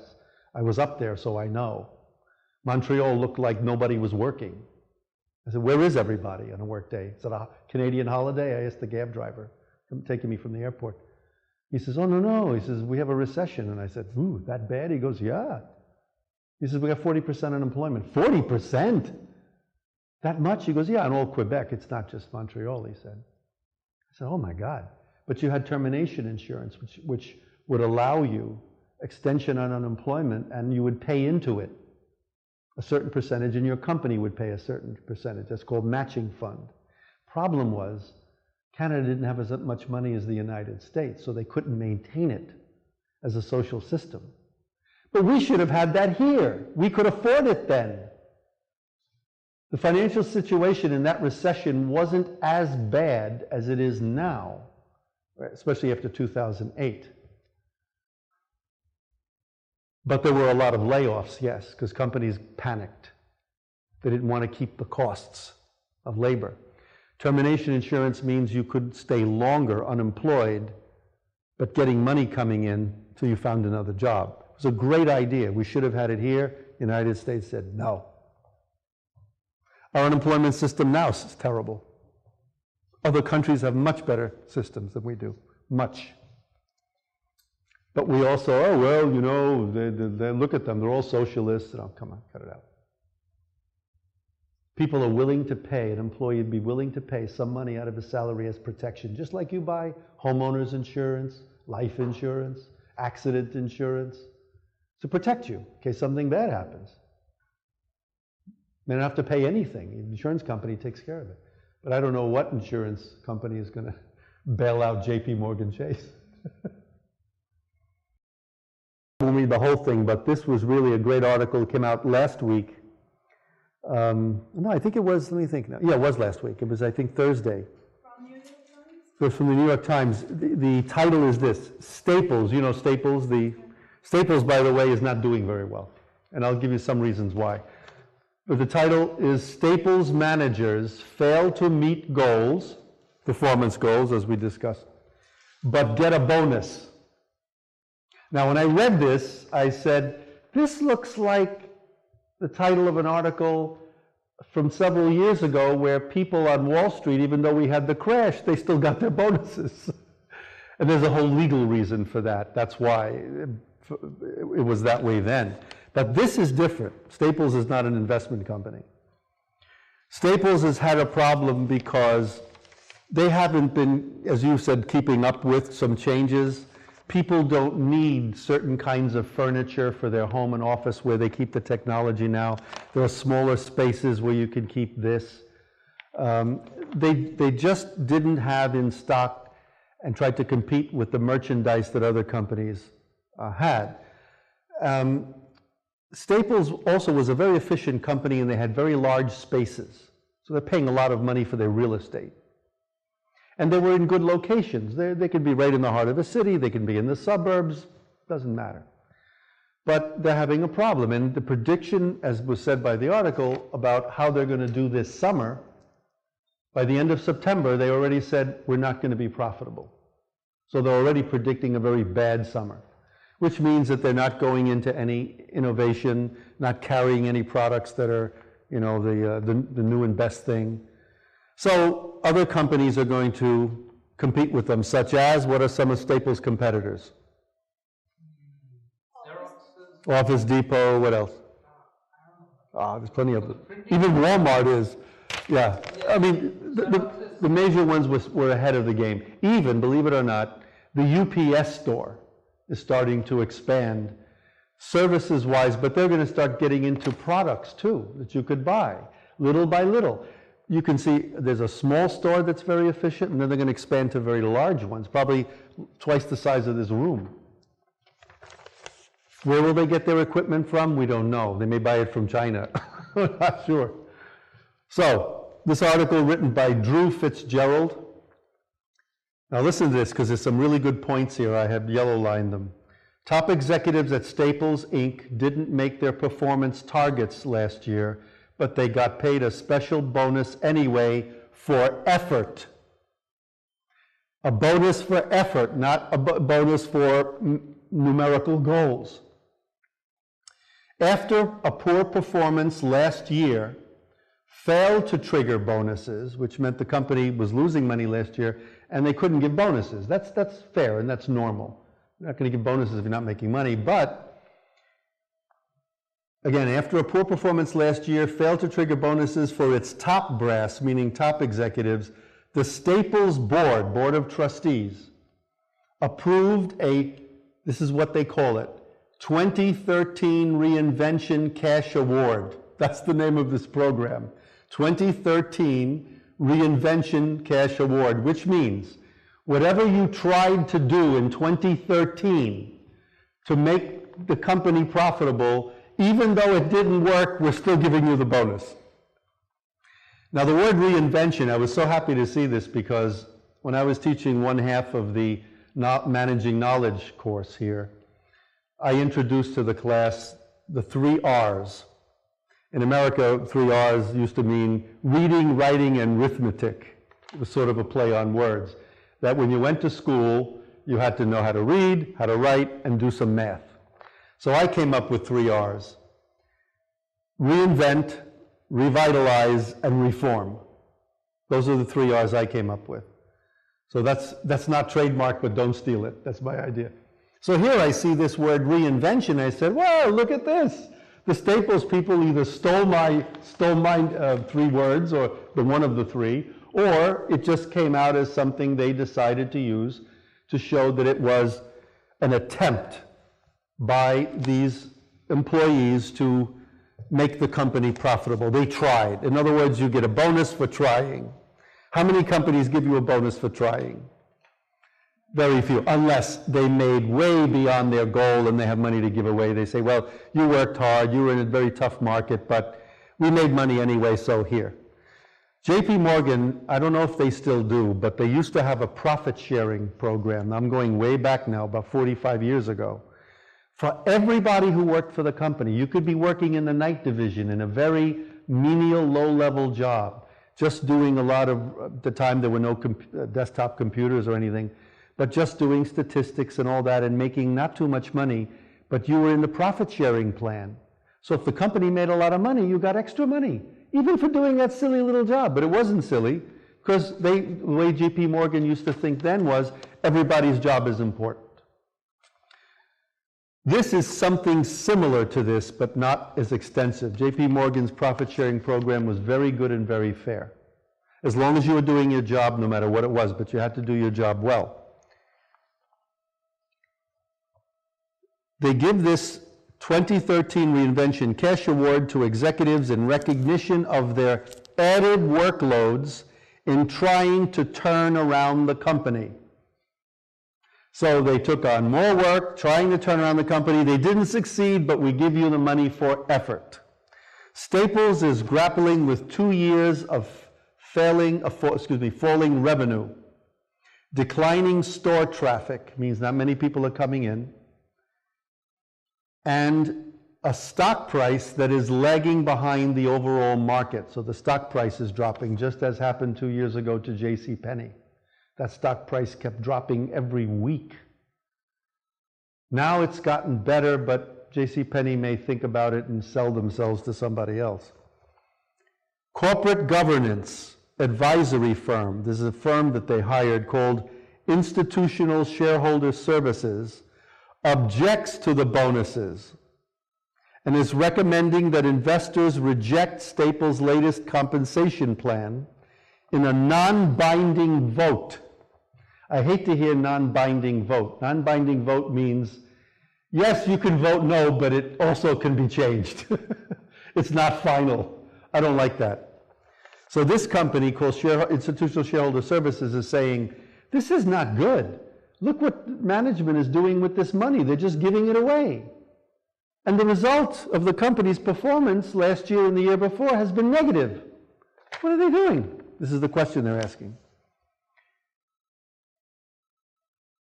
ISS, which is the company I just mentioned, Institutional Shareholder Services, also criticized Staples for adding an extra award cycle to remedy lower payouts under a long-term cash award program which was designed to punish underperformance. This is now getting really complicated. Staples called ISS characterization of the changes misleading.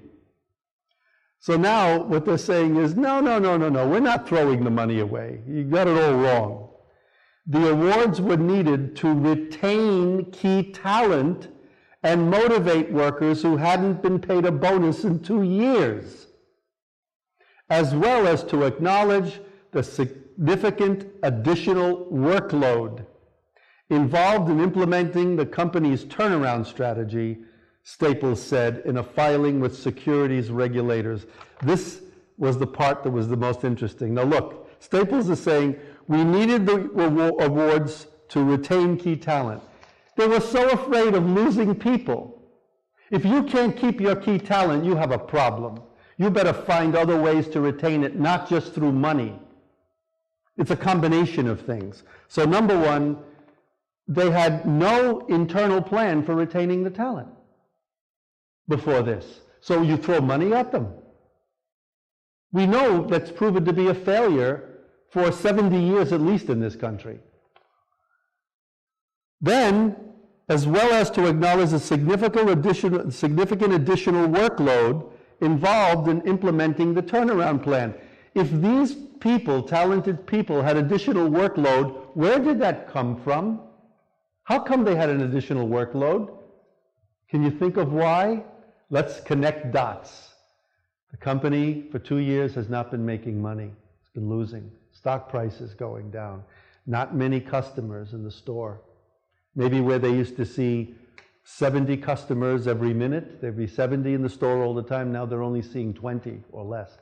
So the significant addition to the workload put on these employees who were given the bonuses, where did that come from, this additional workload? Well, it should be obvious. If they weren't making money, what did they have to do? They probably had to fire people. If you fire people, if I fire you, and I'm working with you, who gets all the work? Me! I got to do some of your job, and maybe some of somebody else's job. So instead of there being 100 people in the company, there's only 33. And I now am one of the 33, and I'm doing double the work. And so is my friend Joe, and so is my friend Mary. Something's wrong. This is not new. It's not just Staples to blame. Many companies have been saying, well, we have fewer people in the workforce. They call the expression lean and mean. It's ridiculous. So stupid. We do more with less. How? If I give you a shovel to shovel coal or shovel dirt, and you can shovel 20 pounds in 30 seconds, it's a nice big shovel. Now I give you a toothpick. Can you shovel the 20 pounds in 30 minutes with a toothpick? I don't think so. You're going to be there for 2 months. Something's wrong. So lean and mean is nonsense. But what this is really saying is, oh no, because the turnaround project required a lot more work. No, it's because you had fewer people to help in that project. So what do we mean here? When you have a depletion of human resources that could be productive, when you are now letting them go because you're not making money and you're using only that as the source of trying to keep your balance sheet, you have a problem. How are you going to be productive? Doing more with less is not the answer. Only a handful of people can do that, And if you have only a handful of people who can do that, they're going to want more money. And if you're not giving them more money, where are they going to go? Bye. So companies, the whole point is, I like this article because it justified what I've been saying for years. Companies have been losing good talent in this country for years. They're not holding on to them. They're working with smaller workforces. The efficiencies are not improving that way. Has to do with the productivity. So when you hear about, oh, we're operating more efficiently, what do you mean? Because you quote unquote save money? What are you producing? Your profit margins are thinner. Yes, you're making more money if you say, we subtract the salaries of the people we let go, the 2/3 now, we only got 33, we had 100. We subtract those salaries from what we are selling, so you're selling less. You're bringing in not $500,000 a month, maybe $100,000 a month, but when you subtract the expense, the cost of the employees, it looks like you're still profitable. But this is what's called artificial profitability. You have less coverage of the market. If you had more coverage of the market, you'd have 200 people in your store. Why? If I go into a store, I see 200 people, but I see 40 cashiers, I won't worry. I'll probably be in and out of there in a few minutes. But if I see, as we're seeing today with some of the banks, instead of 20 tellers, they've got 3, and you've got a line of 60 people, or 70, or 100, oh, come on. And they're on their lunch hour, they're not going to spend their whole lunch hour standing in line unless they want to eat a sandwich while they're standing there. So what kind of productivity is that? The customers are going to say, I'm not banking here anymore. They still, I hear them in my own bank, the Santander Bank, the local ones. I hear the customers who were with the former bank, Independence it was called before Santander bought them. These people are now in their 70s saying, I remember when there was about 12, 15 tellers, you got in and out that quick. A lot of depositors. Now you don't have as many depositors. If a bank doesn't have depositors, what does that mean? Not going to stay open too long. Especially if it's a savings bank or has a checking kind of thing, or they do whatever. Or maybe even helping finance a small business. You're not going to bank there. You don't trust them. They may not have the revenue flow. Although Santander, the parent company, is a strong bank in Europe. They're in northern Spain. But still, I haven't heard much about how they were dealing with the heavy recession over the past 3-4 years in Europe. I don't know what they did with Greece if they lended them any money. They don't talk about that. Because most people would say, you lent them what? That country's a loser, you're crazy. Oh, shh, quiet, don't tell anybody. I'd love to see what the truth is there on that. So this is what really shocks me. They're trying to make this excuse, oh, we're giving them the bonus money because they worked so hard on the turnaround, they had so many hours to put in. Yeah, but they had no help. Their teams were cut down in size. You cannot reduce your sales force also. Companies that have reduced their sales force are losers. You must cover the market. Coverage in sales is critical. The companies that win are the ones that cover the marketplace. They manage to go after accounts that are sitting on the table that nobody has the time to go after. They cover the territory, they expand, they win. And they know how to compensate their people the right way. Their competitors are going to be climbing the walls. Because I've seen when they cut down on the salespeople, it doesn't work. You can't overload the salespersons. They cannot get to all those accounts. They need other people to help them. And the companies that work with sales teams, real teams, not just I have 7 salespeople, but everybody's working for him or herself. What is that, the Foreign Legion? Come on. Instead, we have a sales team where everybody helps each other. We're bringing in all these accounts. We want to cover the bases. Those are the ones that win, especially in the service industry. So, the one-time cash bonus also applied to a broad range of Staples employees, the company said. A spokesman declined to say how many employees benefited. The company said that the payouts didn't amount to much compared to the employees' overall compensation. So the people at the lower levels were given a small percentage. Only the people at the higher levels were paid more. But there was a big disparity. You'll hear that in just a second.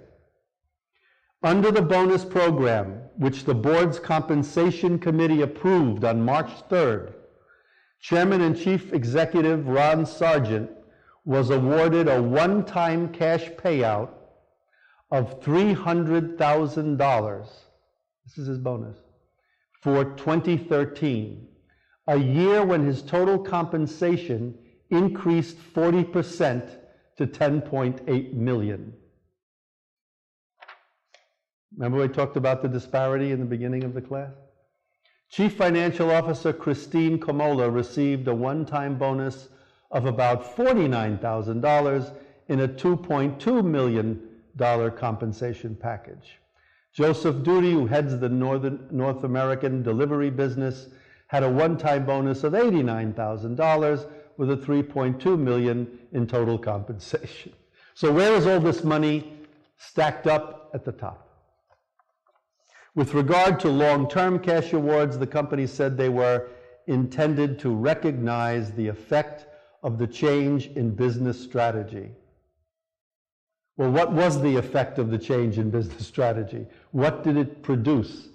Did that strategy really change to produce a result that would make the stock price go up? No, it's still going down, unless this is some kind of retroactive plan where before your fever gets better, it has to reach 106. With 106 fever, you're not going to take a chance. You need some medicine right away, get it down. Otherwise, you're going to have brain damage. That's not a joke. But the doctor says, no, it's okay. Another 24 hours, you're fine. In 24 hours, your brain can fry up.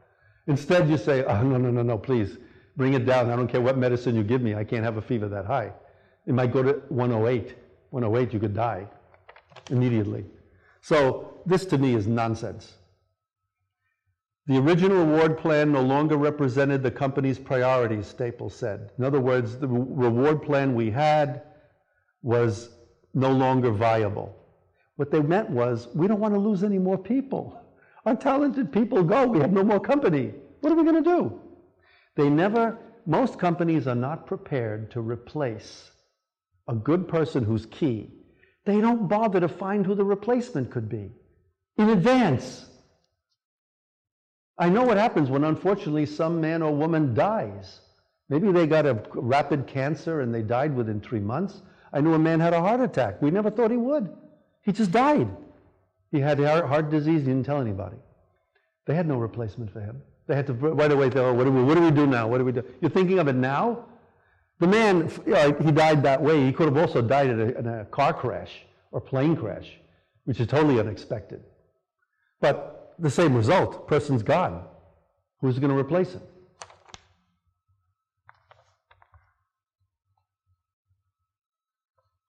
The original list is no longer viable. At the June 2nd meeting, this is the meeting that's going to come up this Monday, shareholders will vote on the say on pay measure. Shareholders vote on certain policies. Say on pay means, well, what do we think of this proposition? Do we think they should keep this award plan? Do we think they should get rid of it? They're going to have a vote.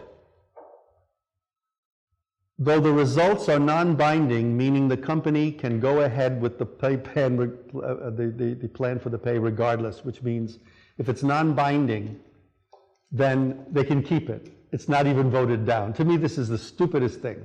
So why have a vote if it's non-binding? It's like voting for the American president, but it's non-binding. So if he wins or she wins, it doesn't matter. They won't be elected anyway. Another shareholder advisory firm, Glass Lewis and Company, recommended investors, these are the shareholders, vote in favor of the plan because the executives' prior awards were not necessarily egregious. What they're saying is the awards they were given are not totally out of line. Now, I don't know how they could come up with that, because you see the disparity right there. What they're not saying is how much the average Staples employee makes. That they're not giving here. He says, in light of the need to keep top executives during challenging times, that's the caveat they put in. This firm, Glass Lewis and Company, said, these awards, if you look at it, are justified because if we don't give it to them, they're going to leave. Again, is that the only way to hold them, through money? Come on, this is nuts. Still, Glass Lewis's report warned that such discretionary bonuses indicate a lack of resolve on the part of the compensation committee to put incentive awards truly at risk, especially considering the company has in place incentive plans that are formula-based and objective. Now, I don't know what they are, they don't give details, but discretionary bonuses means what we feel like giving you. There's no formula to it, no mathematics to it. This is a desperate measure on the part of Staples. When you see desperation like this, in the disguise of logic, it means a top management and the board doesn't know what it's doing. They have no idea how they're going to get the stock price up. What stares you in the face is this.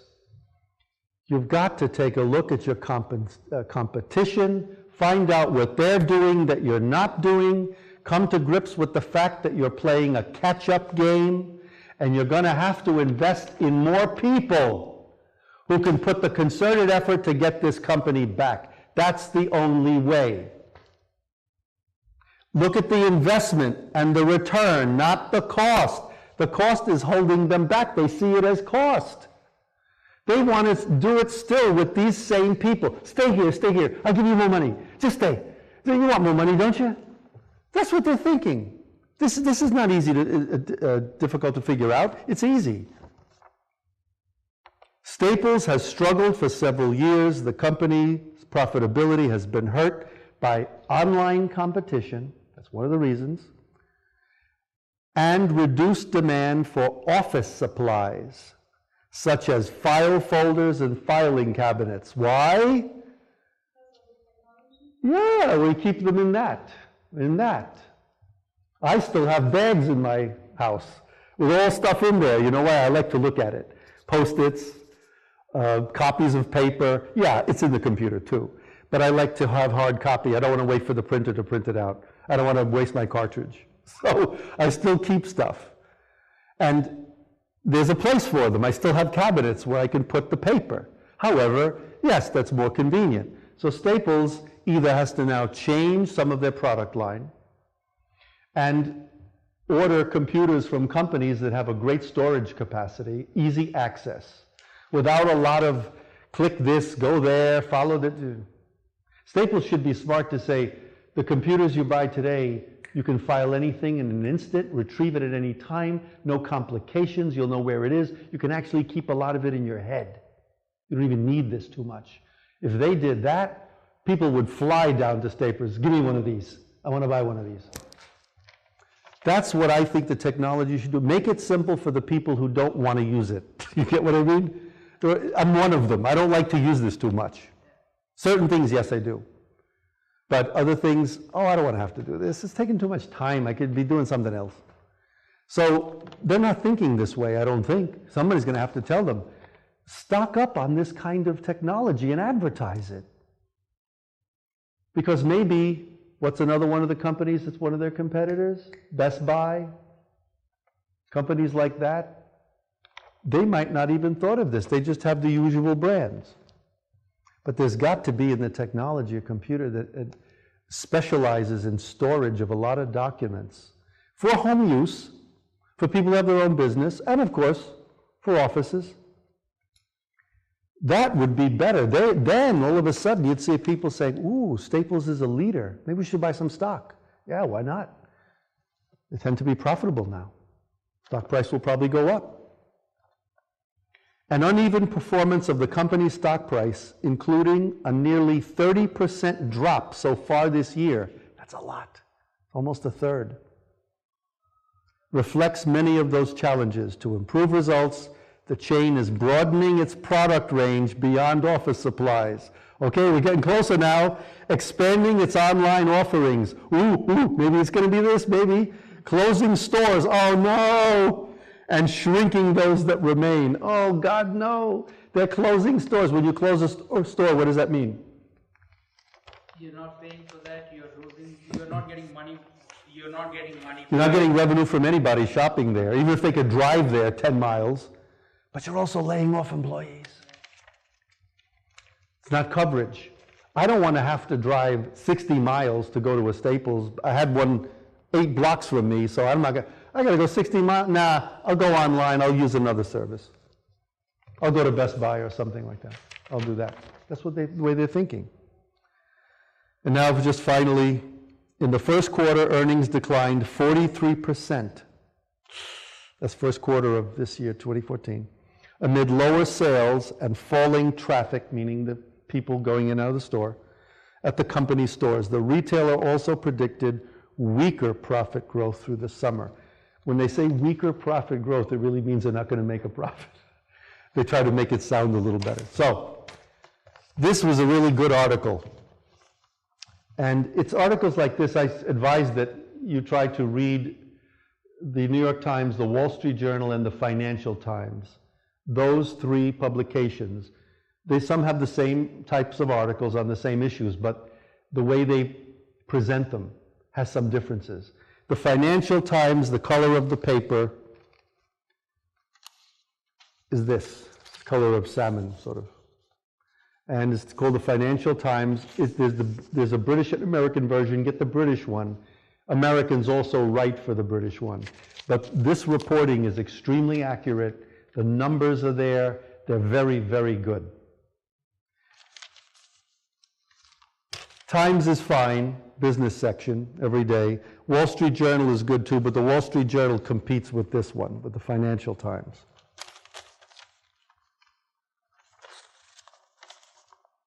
By the way, companies, employee fraud, when they try to cheat a company, we see this in a lot of foreign companies too.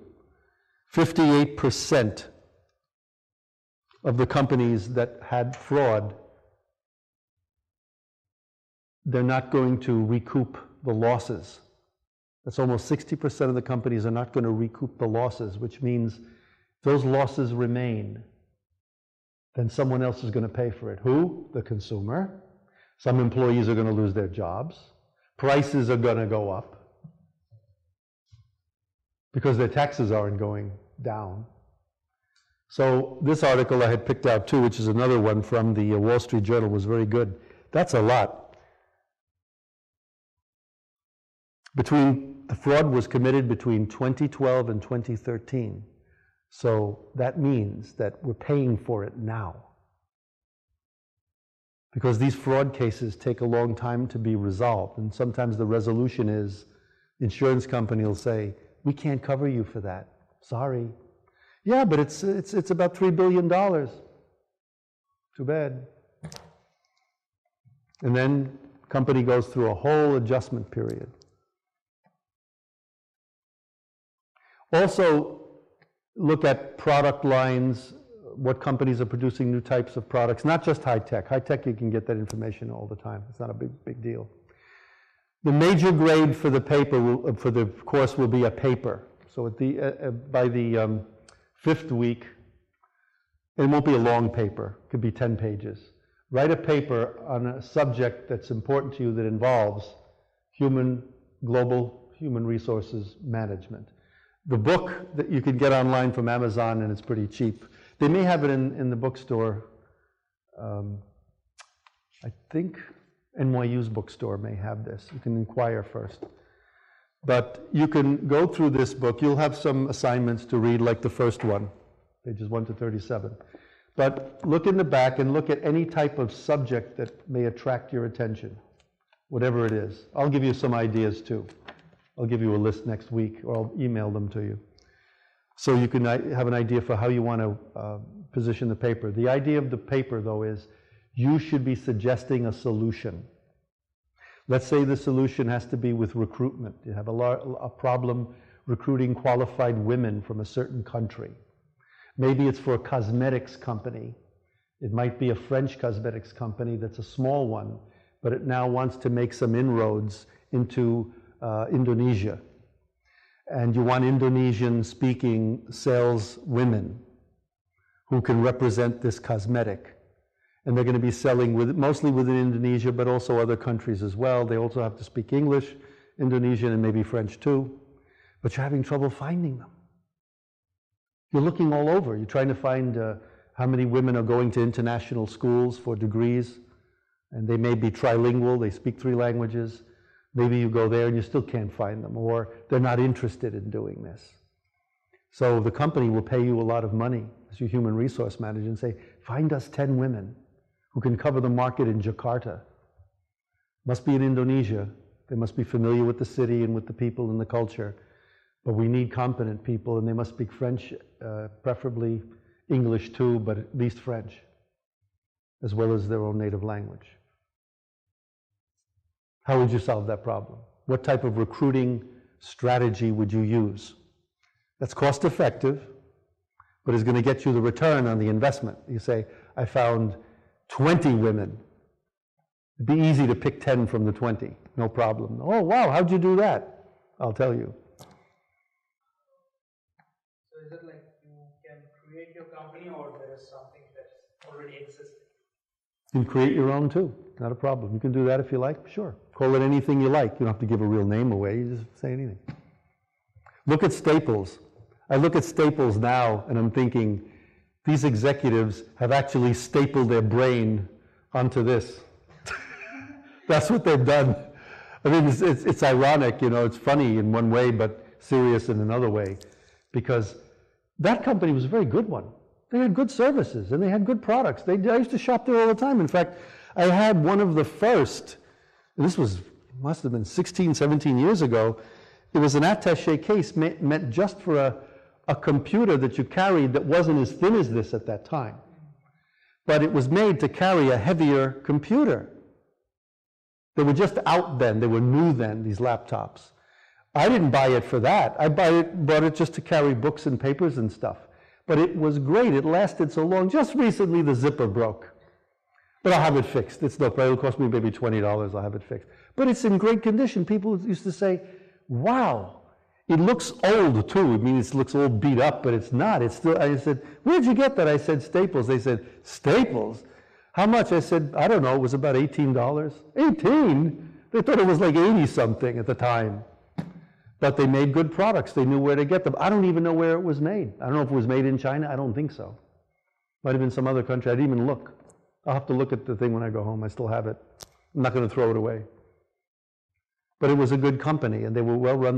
The service was very good. They did copying the right way. You know, you could go into the store and you could use the machine and do your own faxing and stuff, and just then pay them for how much you used. Any questions? Yeah. Yeah, go ahead. So once you have a top executive in Staples getting like $300,000. That's the bonus. The salary was 10 point something million. Yeah. Now, that is the top talent, and he moves out of the company on his own will, and then he sets up another company. Well, okay.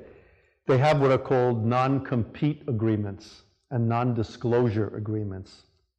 At that level, they have to sign an agreement when they come in to the company that if they leave by their own will, and even if they are fired, maybe because their performance was bad, they cannot set up their own company for maybe 5 years. They have to agree to that. I understand why, because it can create an unfair competitive thing. I don't like that, but for all the money they're giving this guy, company has to protect itself.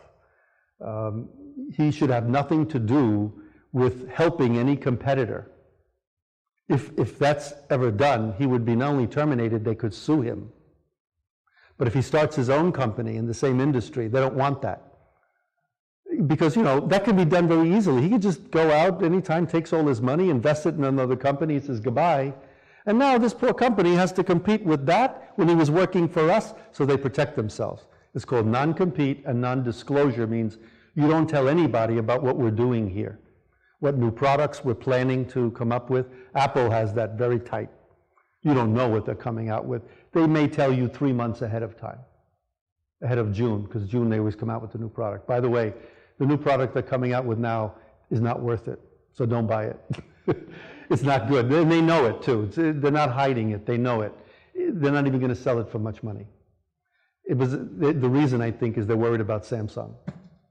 And they don't want to make any mistake and invest a lot of money in this, and all of a sudden it dies. And then they say, oh my God, what are we going to do now? We got to raise the price on our product that we put out last year. As it is now with Apple, you have an iPhone.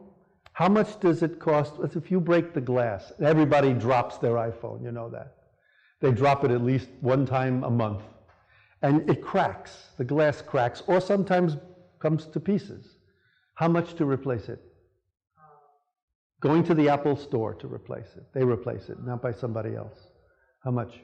And you bought it there. I don't know. Like, my friend has a $150 insurance for that. Once he broke it, he sent it back to them, and then they gave a new phone. Very good. He's smart, lucky, because if you don't have that, you pay $200. I paid one time $200. $200, even if you have the warranty.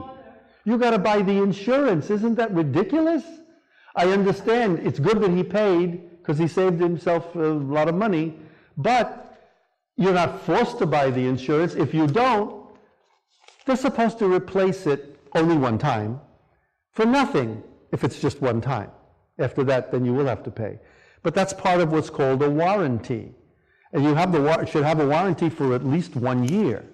So if you break it within a year, you give it to them and they replace it for nothing, but just one time. After that, then they got to charge you.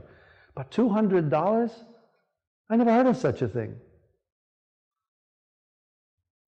And they paid for this $500 for the actual. And also they gave you not the new one, but something that used before.